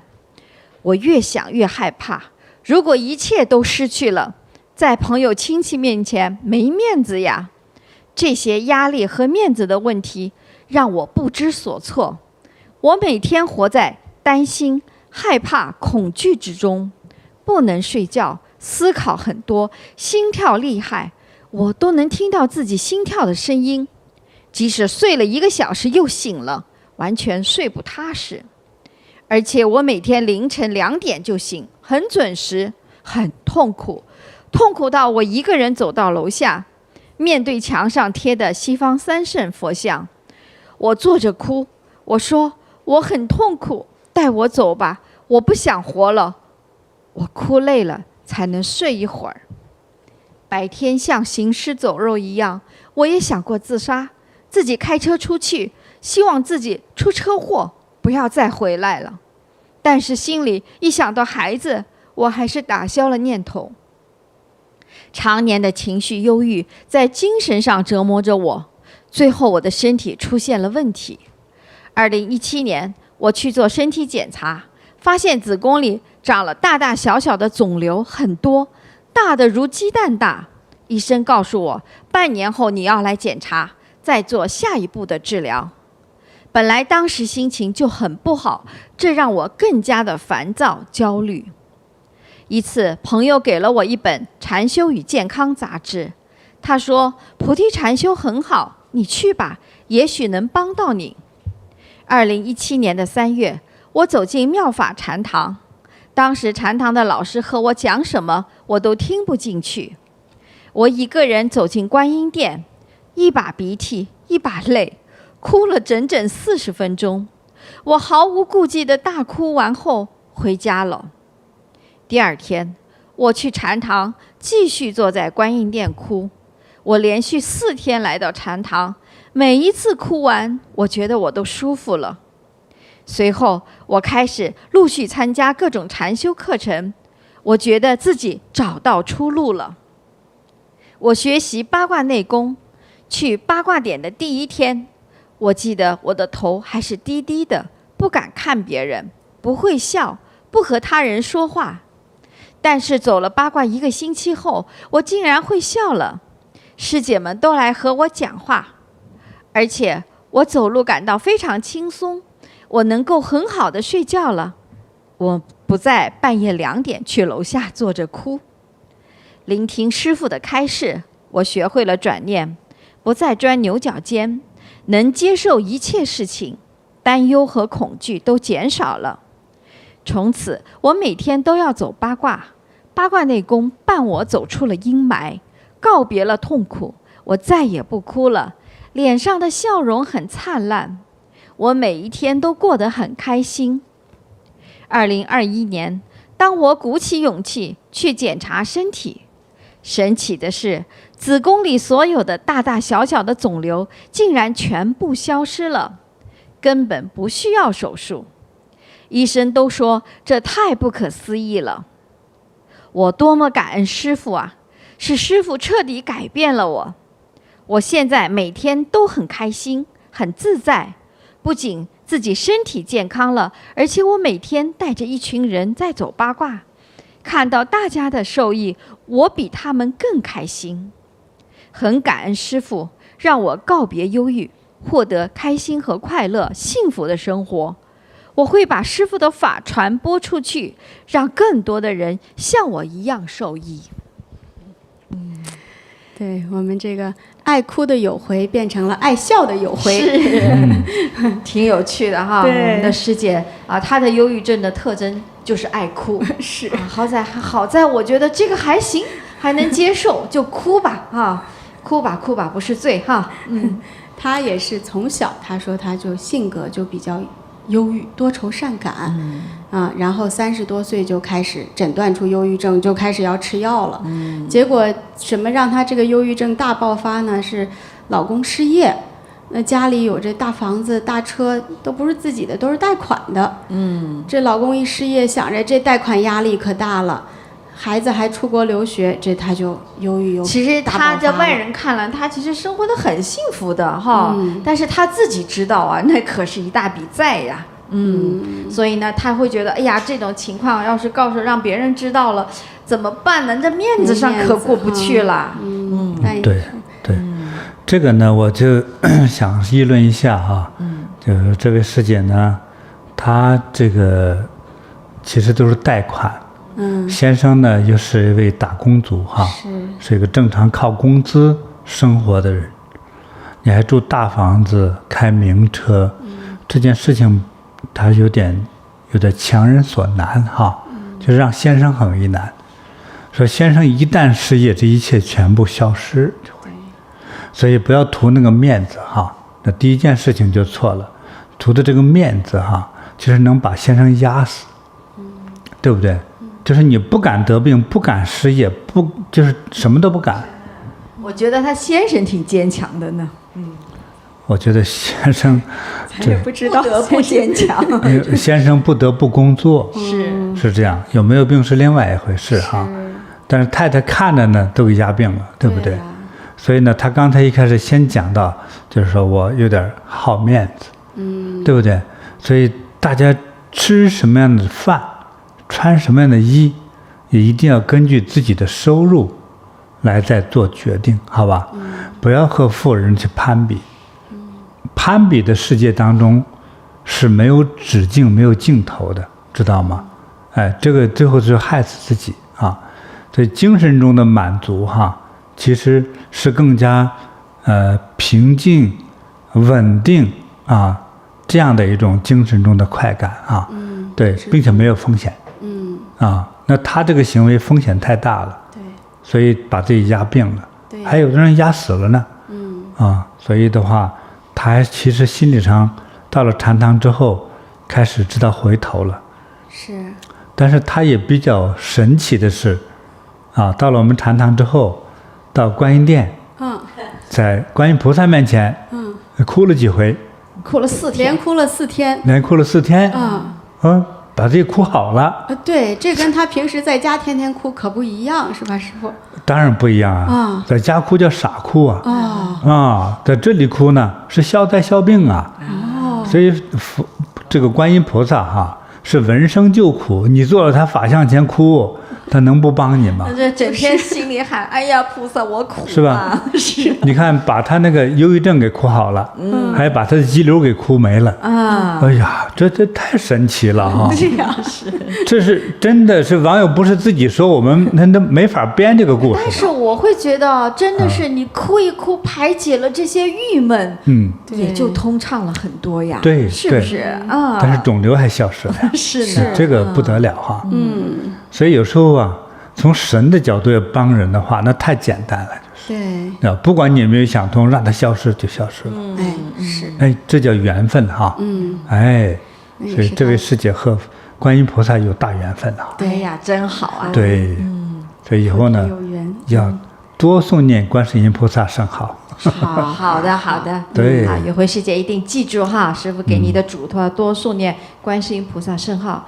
不过我还是挺佩服有回师姐的哈，就是她自己通过学习禅修、修炼八卦以后，自己忧郁症好了啊，爱笑了啊，爱跟人交流了，还在八卦点上也活跃起来了，而且她自己也开始带了一个八卦点，带了更多的人来习练八卦。然后他的分享就是说，哎呀，我怎么看到八卦殿上那些学员这个病痛好了，那个好了，我都好开心哦，整天只想着开心了，开悟了啊！这是菩萨呀，点化他，赶快去帮人吧，去普度众生吧。其实哈，在这说明另外一件事，要想让忧郁症好了哈，很简单，去帮助别人去。哪有烦恼啊？每天忙得不得了，天天都是这个好了那个好了，是，对不对？你听了之后，你开心的不得了。少想想自己，对，多想想他人。对，凡是讲他人好处的时候，你那个忧郁症自然就好了，就是这样的。真好。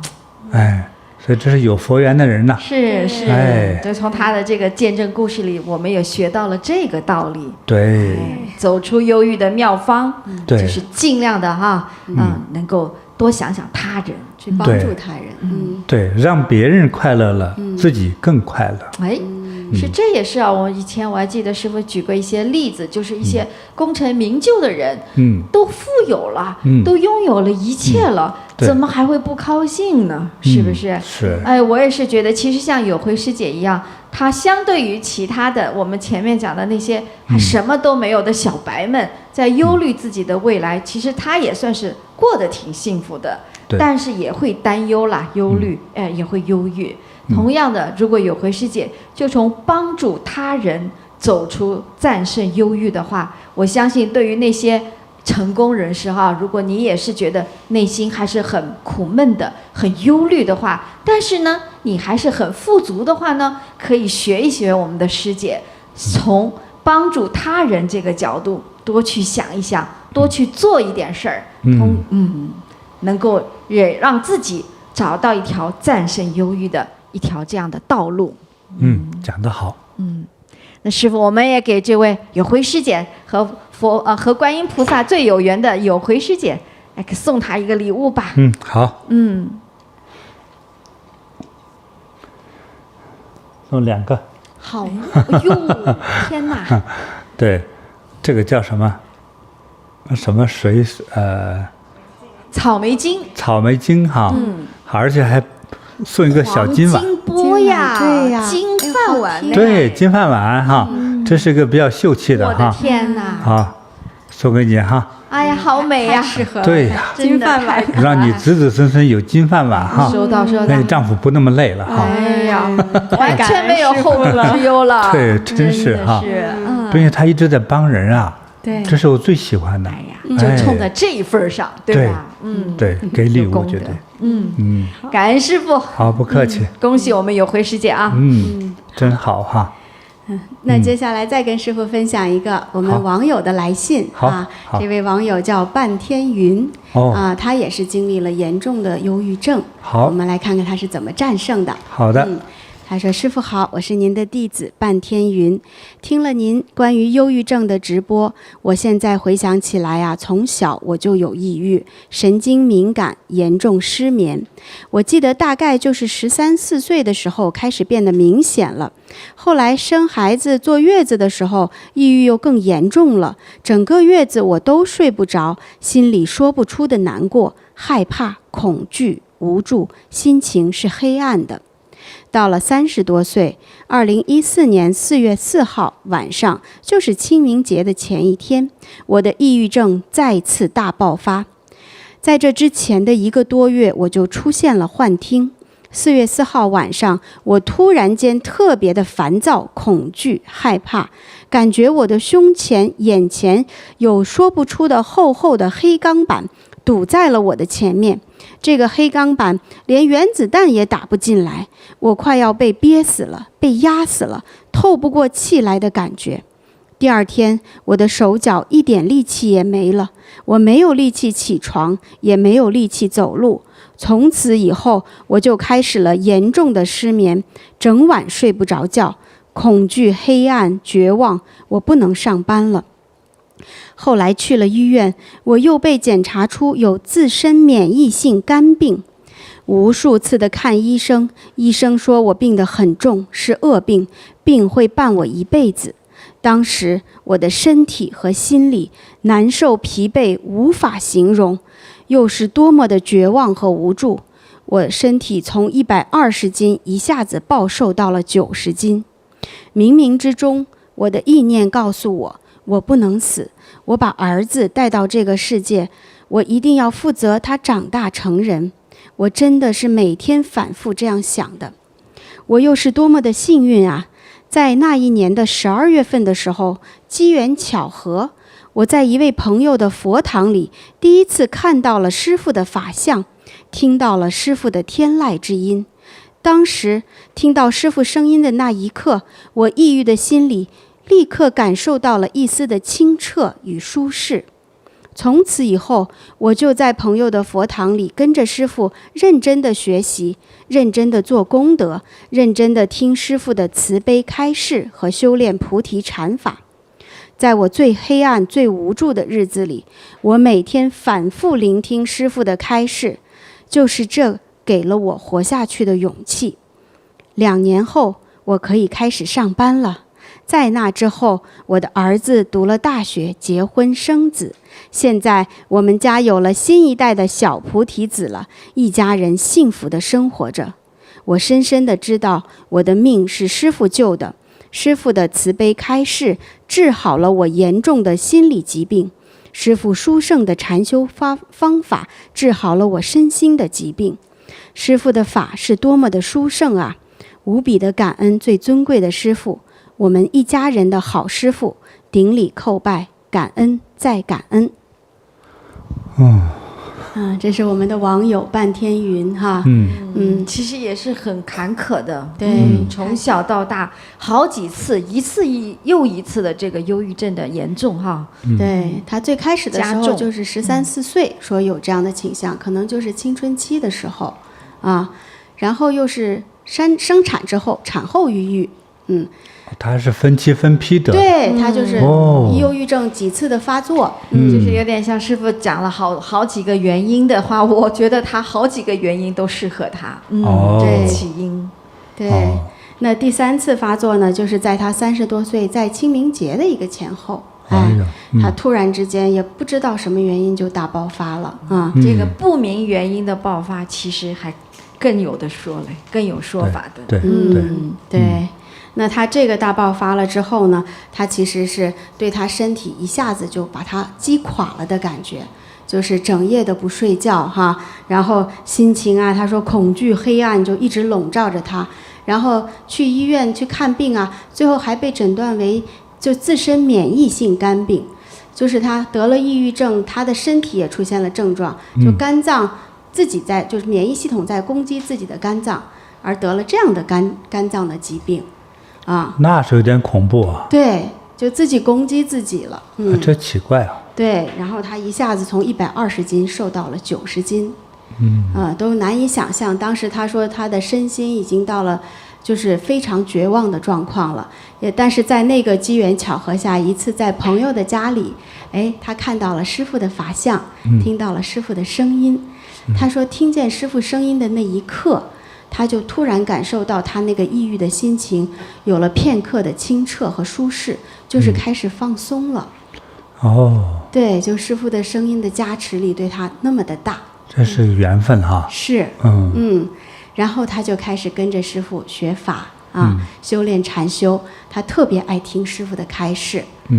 他说在他人生中最低谷的时候，最绝望的时候，他反复的聆听师父的开示，就是那个让他走了出来。所以现在很好，现在非常好了啊！儿子也成人了，还有新一代的菩提子了，一家都很幸福。他说感恩师父救了他。就是我也特别能理解这位师姐。所以就是很多，其实我们来到菩提禅修的同修，刚开始如果有一些抑郁的症状哈，通过修菩提的方法，菩提的禅法，通过听师父的开示，都是特别受益的，尤其是听师父的开示啊。我就经常听师姐说，然后自己也有这种想法，就是每一次听的时候，心理上的一块石头，可能就会听着，突然那个石头就搬下去了，就有一种豁然开朗的感觉。然后呢，不断的听，这个石头就越搬越多，心就越来越轻松。对。就是我是感觉我们的就是这位师姐哈，还算是比较幸运的，她自己已经明显的感觉到了这个忧郁症已经恢复好了哈。但是我是觉得奉劝的是这个修行啊，真的不能停，因为她这个还有自身免疫性的这个肝病，这种病也是其实来说挺不好治的。所以也是希望通过持续的修行，还还有特别是持续的做功德。这一点对你是挺重要的哈。因为其实从小13、14岁就开始有这种忧郁的情绪，又产后忧郁爆发一次，然后又是清明节一天这种特别的大爆发。其实听完了我们今天讲这个忧郁症很多起因故事以后，我也是希望你有多一点这种理解和领悟，所以知道像我们现在哈，就是当然你通过缘分非常好，听了师父的开示忧郁症好像看着是好了，但是我是觉得你的修行不能停，而且还得做功德，要用这样的双重的保护，希望对你的未来的这个身体的健康，包括未来的一种幸福快乐来保驾护航。很好，他的这个效果真的是不错哈。我在主动说，我得送他个礼物。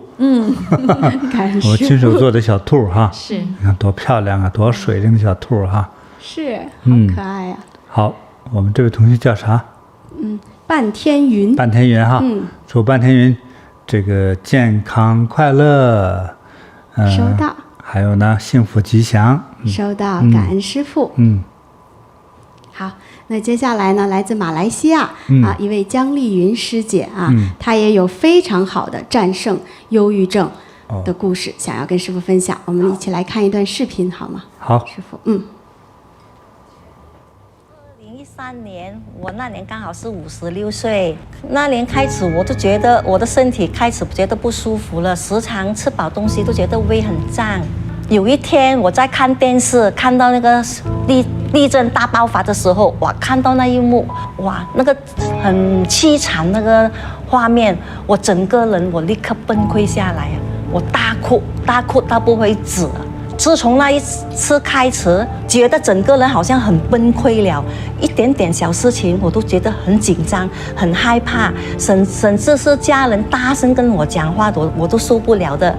那个时候开始觉得情绪很波动的，直到晚上更糟糕。当我要入睡的时候我整个人呼吸很困难，蹦跳起来。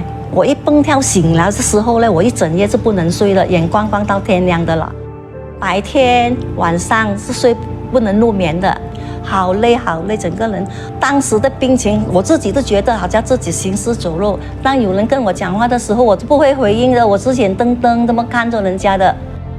去看中医，中医帮我把脉，他说我的胃不好，你胃溃疡就会影响你的五脏六腑咯，就会影响你的睡眠咯。忧郁症你就出来了。在2017年呢，每逢吃了什么东西不到10分钟一定要上厕所了。那时候我的体重是74公斤的，一直跌到下暴瘦到我到54公斤，17、20公斤。那时候我开始害怕了，才去找专科医生来看咯。专科医生也是说我的胃生了白点，就是说胃溃疡咯。他给我吃药，我也持续吃了3个月的药都是不好。长时间吃了西药，又引发出我的胃酸倒流了，很辛苦了。晚上睡觉的时候更辛苦，胃酸一定会倒流出来了，觉得不能自理了。整个人走路呢，觉得自己本身很没有重量的，踩不到地的，每走一步他们都要扶着我。冲凉也要人帮忙，家务事是不能做的。那去到这種地步佢得到憂鬱症嗰陣時哎呀，自己成日都要嘆氣，睇到咁樣情形都係好驚青㗎。我啲細路哥又擔心，我日頭上班咧，我都係帶住佢去。我哋好驚佢做傻事，所以我哋日日都愛陪住佢。很灰，覺得人很沒有心情，很沒有信心，很想放棄自己。我說我不要做人了，我不能撐了，撐得很累我說不要了。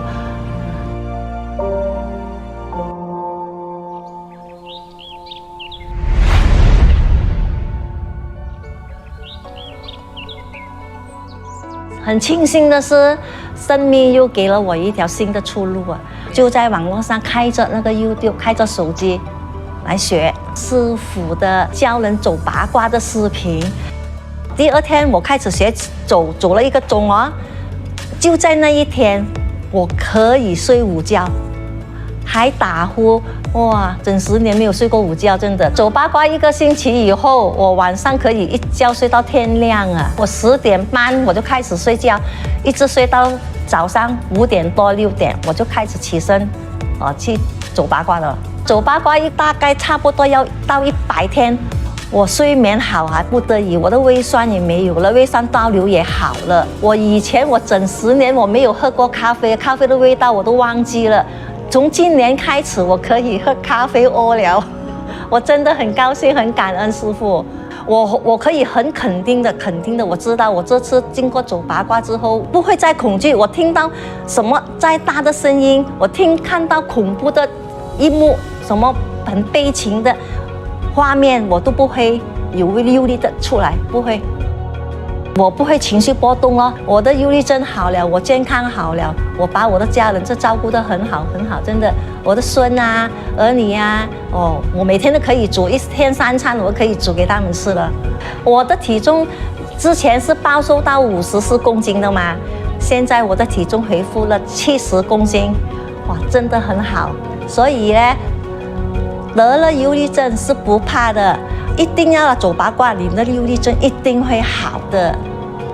到八卦内功，我的人生可以很精彩的接着走下去，开始我另一个美丽的人生。真的，我很高兴，我要让更多的人好像我这样健康起来，做一个八卦点，开一个八卦点。我代表我的家人，很感恩师父。因为他们可以寻回一个健健康康的妈妈，真的，我真的在此很感恩师父，因为有八卦内功。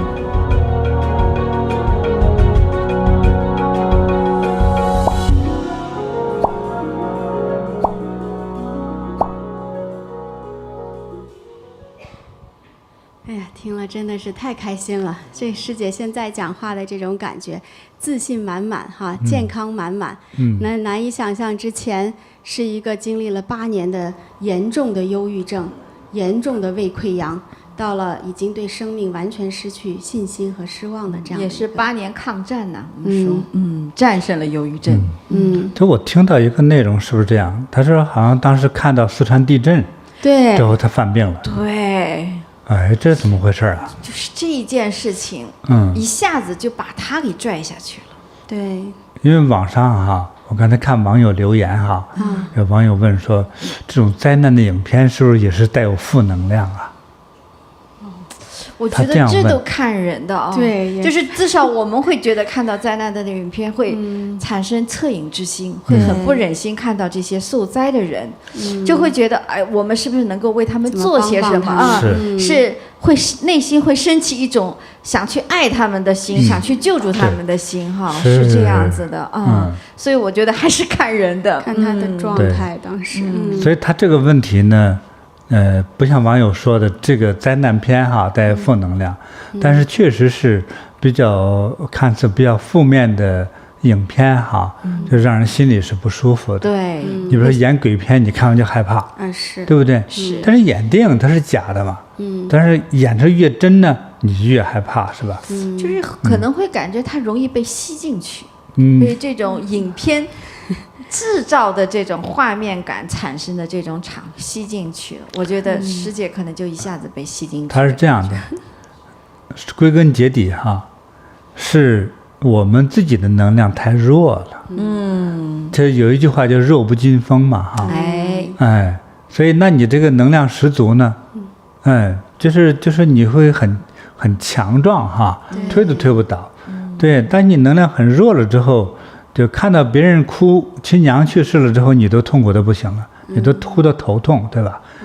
所以看到四川地震的时候，师姐呢就一下就病倒了，犯病了之类的，是自己能量太弱。是，对，所以他这个情况就是，第一步来看就是能量问题。对，亏损，而且他还说到他几乎上都不能睡觉失眠很严重然后去吃了药呢，又说他已经是胃溃疡然后就是吃药很多本来就伤胃嘛，就是又胃溃疡又胃酸倒流，哎呦，这是一环扣一环呐。对，我记得我上次有讲过这个事情哈，就是我其实做过很多疾病的研究，就虽然我不是医生哈，但是我自己体会疾病的现象，不管你是什么人，你有心就能体会，对不对？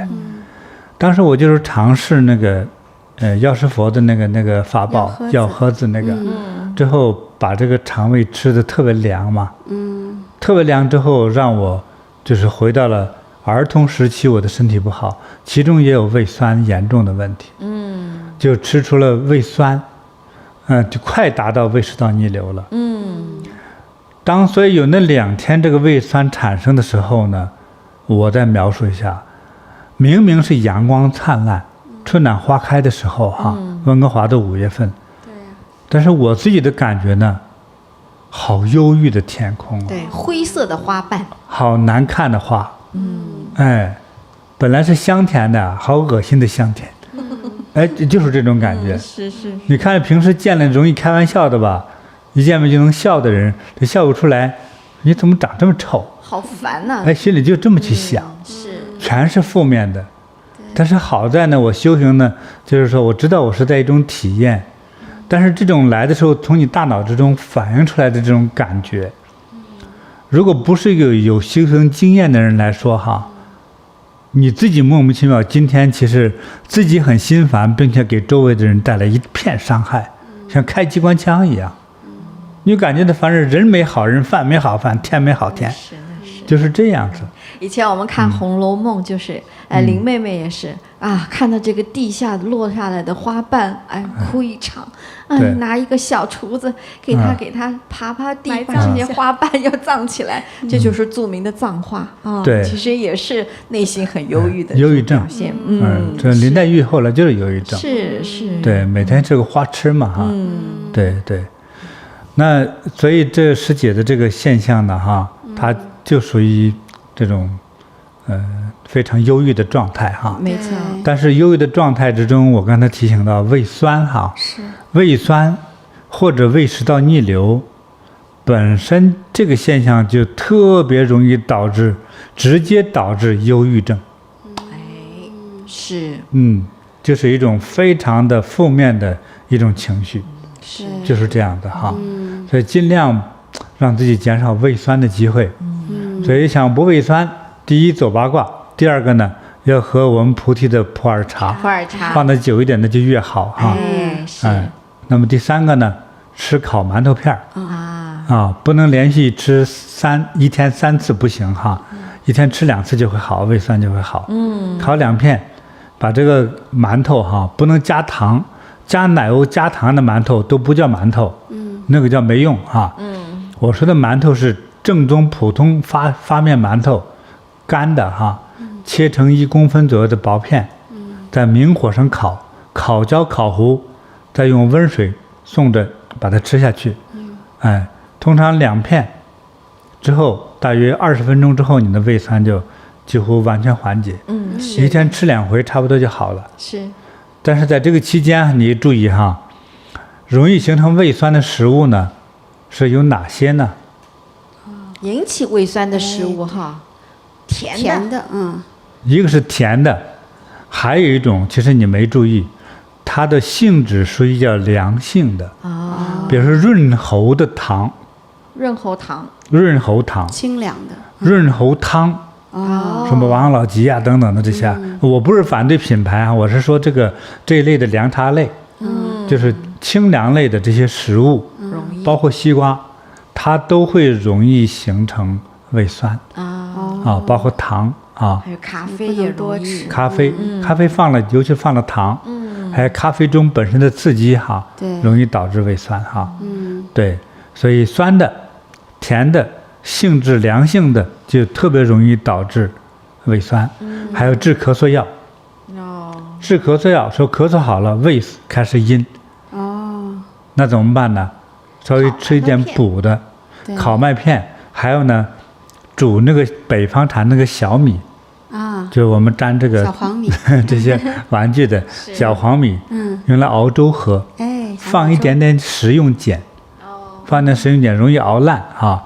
就是它就本身变成了碱性和温和性的食物，早晨喝3次就好了，就每天早晨哈，早晨喝1碗小米粥，大概熬1个小时哈，那么这样的话，你的胃呢就会保暖起来。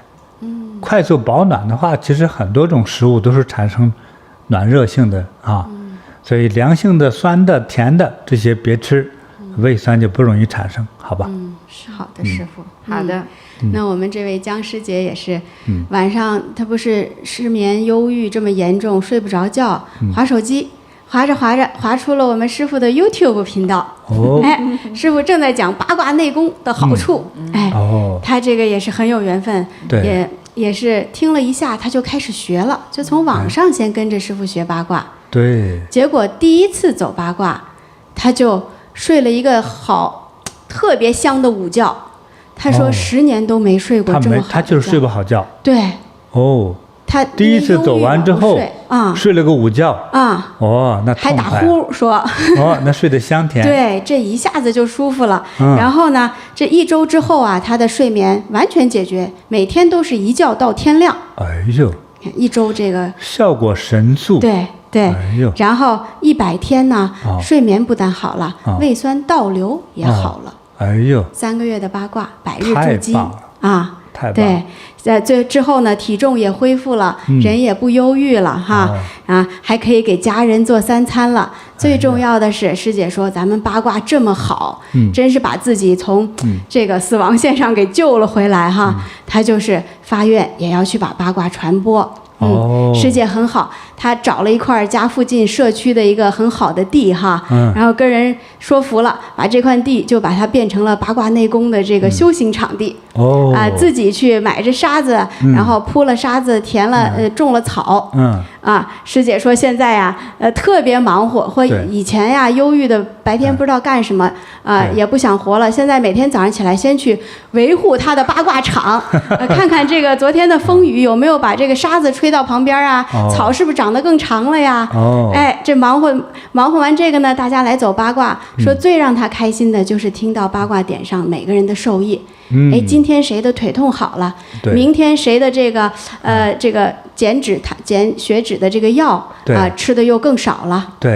后天谁的这个弹弓指，他马来西亚叫弹弓指哈，可能就是手的那个腱鞘炎也好了他说听到这些呀，比自己呀健康了还快乐，说这钱都买不来。对，真是。这师姐现在充实的不得了，每天快乐的，对，又快乐又健康又充实，还有忙碌，对，然后先生也特别的支持，先生跟着修行啊，别人都说先生变更帅了，那肯定对，所以2个人每天早上很好，5点半就去八卦点，白天还去禅堂做义工，打扫厕所，打扫禅堂，活动的时候都去，特别积极热心的服务。不错，是太好了。对，然后我们这位师姐说因为八卦点上很多受益的嘛，她都介绍来禅堂来上健身班，让他们更深入的跟师傅学习。太棒了。说这不到1年都有10多个人被他接引过来，深深的受益，特别的感恩。对，我想念一段这个。对于这一段描述，师姐自己的话是这么表达的：她说我每一天目标都很明确，觉得很充实，不觉得累。以前没有心情做，力不从心，现在我精神上有寄托，每天带着责任往前走，很有动力。快乐，浑身充满能量。哎呀，太好了，焕然一新和过去判若两人对呀，是，以前是蔫蔫的，现在可是一个领头人了。哎呀，真好。还带给这么多人。对。所以帮人哈，是功德无量的事情。真的是，其实我感觉最后包治百病的就是助人为乐。还真是，就是这样的一句。多做善事，多做善事。对呀，自己受益哈，再把这个法传给别人。对，哎呀，这太好了。真的，对。好，那师姐还有一个额外的受益分享她写过来了，也想跟师父分享。她是关于她的2孙子。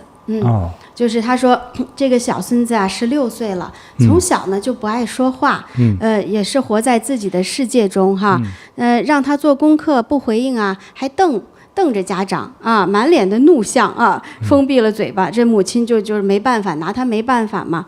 然后呢，他是哥哥呀，对弟弟妹妹呀，还不是很让着，经常还会打弟弟打妹妹。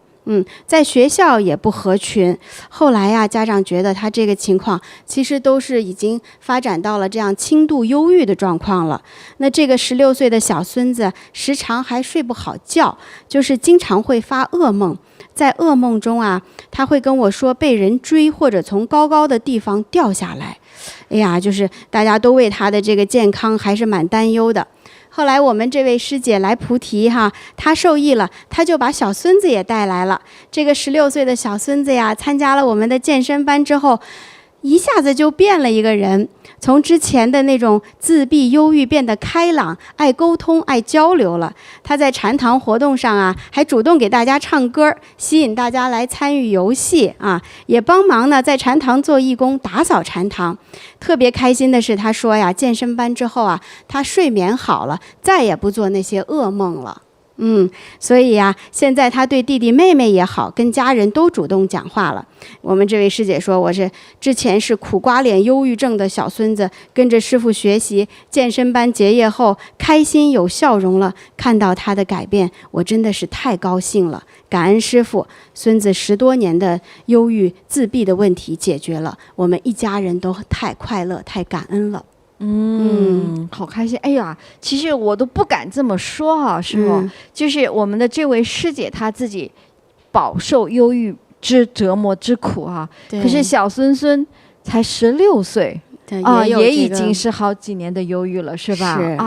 我不敢是这么说，是不是就像说的，可能会有一点这种基因的因素的影响吧？有可能是有可能的哈。对，是。我们那个咱就不细说了哈，就是让网友自己也猜，好吧？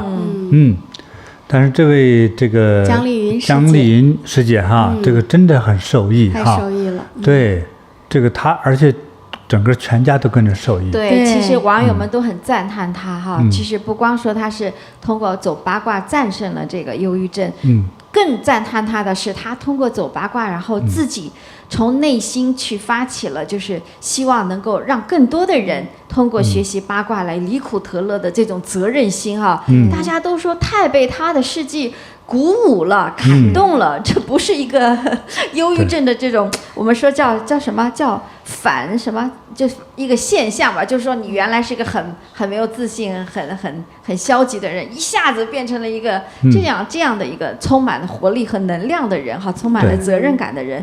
所以其实网友是非常的感动的。对，但是往往咱们很多人是有这样一个，就是180度转弯哈，从病态最后变成一种这个大反转，大将军似的啊，对，又健康又快乐，甚至还成为这帮人渡人的领头人哈。是啊，这个是太好了。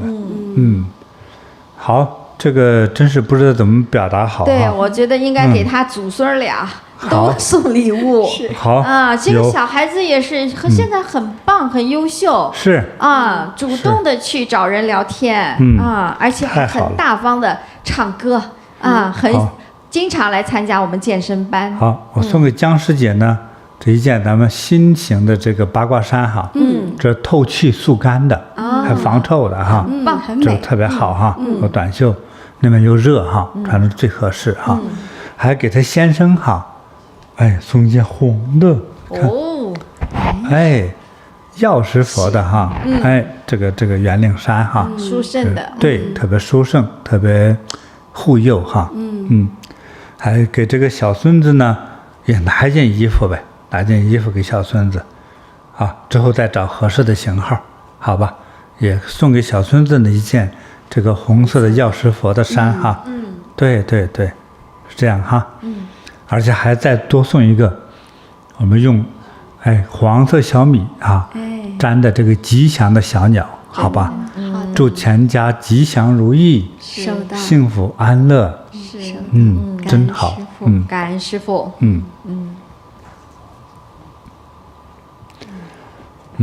对，所以我们真的今天听到了这么多的故事，就特别的振奋人心，师父就是像师父刚才说的，就是我们都想象不到的一个忧郁症的患者在黑暗中徘徊了那么久，找不到出路，可是遇见了师父，遇见了菩提之后，180度、360度大转弯，一下子就是人生中重新充满了阳光，还能给别人带来光明。我觉得他们的每一种忧郁症可能就是引起的起因各不相同有的是能量低下，有的是被一些过往的事件的刺激有的是可能生了病就是这样，各式各样各不相同。但是我相信他们今天是找到了同样的解药也好，或者是同样的战胜忧郁的方法以后，就是可以来到我们菩提禅修，通过修行，通过八卦练功通过做功德，通过来帮助其他人获得快乐的这种方式，让你来战胜忧郁症。对，忧郁症是一个大话题。它是叫轻微的精神疾病但是有的呢说是忧郁症，其实也挺重的一种精神疾病对，精神疾病很大的麻烦是患者自己就一直明白一阵糊涂。严重的忧郁症患者不一定外在行为多么的疯狂但是呢就是他对很多事物的这种误解错解的那种错误执着是很严重的。对，师父今天特别感激你也教给了我们有一个解方，就是见地。真的是我们要通过各种学习的方法提高自己的见地，也就是说让自己的看到的世界内心的世界更远更广阔所以就是我们遇到的事件那都不叫事儿了。对，对，所以我们会经常在很多的所谓的聊天这个表达的所有的内容之中也会对很多事物表达着我们自己对它的看法或见地那所谓的这些见地与看法，也许会对我们广大的网友呢，在某种状况下，可能就很巧妙的给你带来一点提醒，或者是点拨但是这种所谓提醒点拨，也可能就会来所谓叫翻转你的人生，让烦恼、痛苦的忧郁变成幸福、健康、快乐这是非常有可能的所以你当有这种翻转之后就从那种麻木到迷糊的失神的状态，而走向这种叫做健康智慧的一个人生这是完全不同的你有了这样一个转化之后你们全家人就有福了那你如果处于这个病态全家人跟着遭罪所以呢欢迎大家就是也多来听听我的课。我想听1-2堂课可能没什么用，多听一听，我想学习就是不停下来这不怕慢就怕站就是我们不怕学得慢，就怕停下来不学了慢慢学。其实所谓的慢慢学，如果听半年的时候，我相信大家也会自然而然的就会提升了我们会在之后的课程之中呢，会再增加一些对于很多世界观哲学和所谓提升见地与智慧的，就刻意的那些这种问题我们可以做一些安排，到适当的咱们给大家聊一聊，讲一讲。那网友朋友，你也可以把你的所需要的一些需要学习的一些内容呢，需要通过我来讲一讲的话呢，你也可以留言或者写信给我我呢就尽量抽时间给大家来讲那我们说一下我们下一期直播的时间是下一周日晚上也就是7月16号亚洲的韩国时间7月16号的晚上8点是台北时间的7点钟7月16号，也同时是温哥华时间7月16号的早上4点我们在 YouTube 平台上跟您再相见。好，祝大家健康长寿，收到；幸福快乐，收到。我们下次直播再见。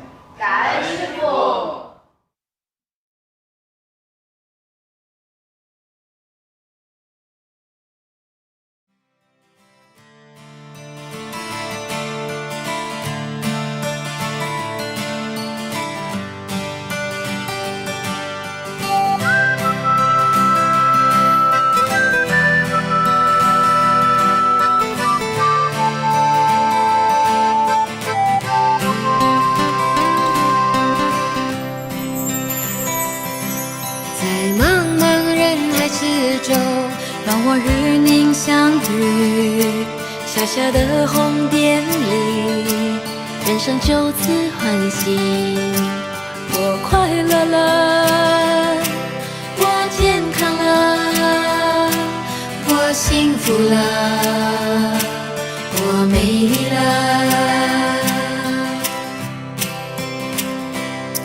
在茫茫人海之中，让我与你相遇。小小的红点里，人生变得神奇。我智慧了，我宽容了，我慈悲了，我自在了。因为有了你，生命变得更坚定，不忧忧无虑。因为有了你，日子不再有哭泣，不再有恐惧。我快乐了，我健康了，我幸福了，我美丽了。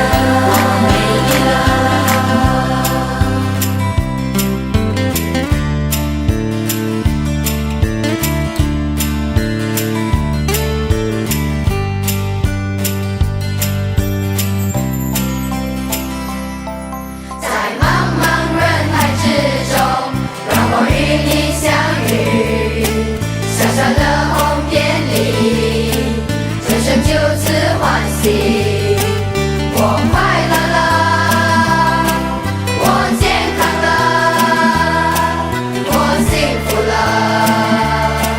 我美丽了。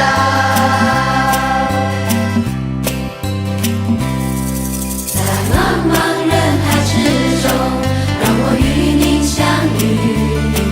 小小的红点里，人生变得神奇。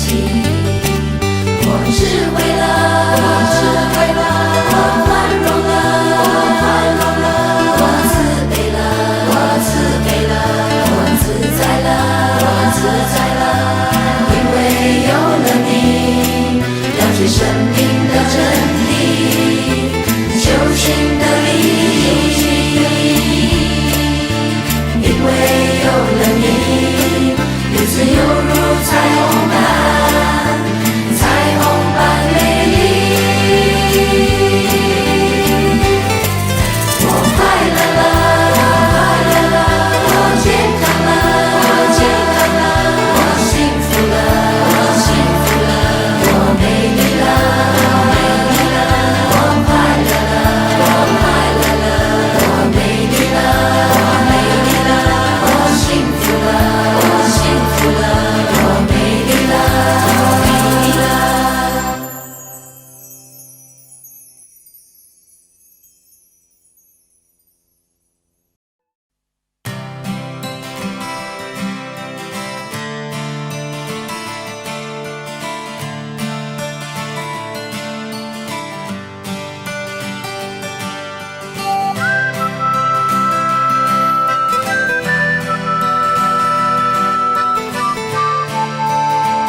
让我与您相遇。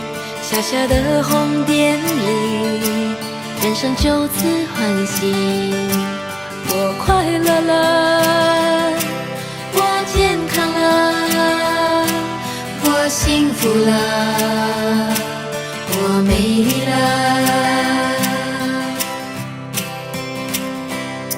在茫茫人海之中，让我与你相遇。小小的红点里，人生变得神奇。我智慧了。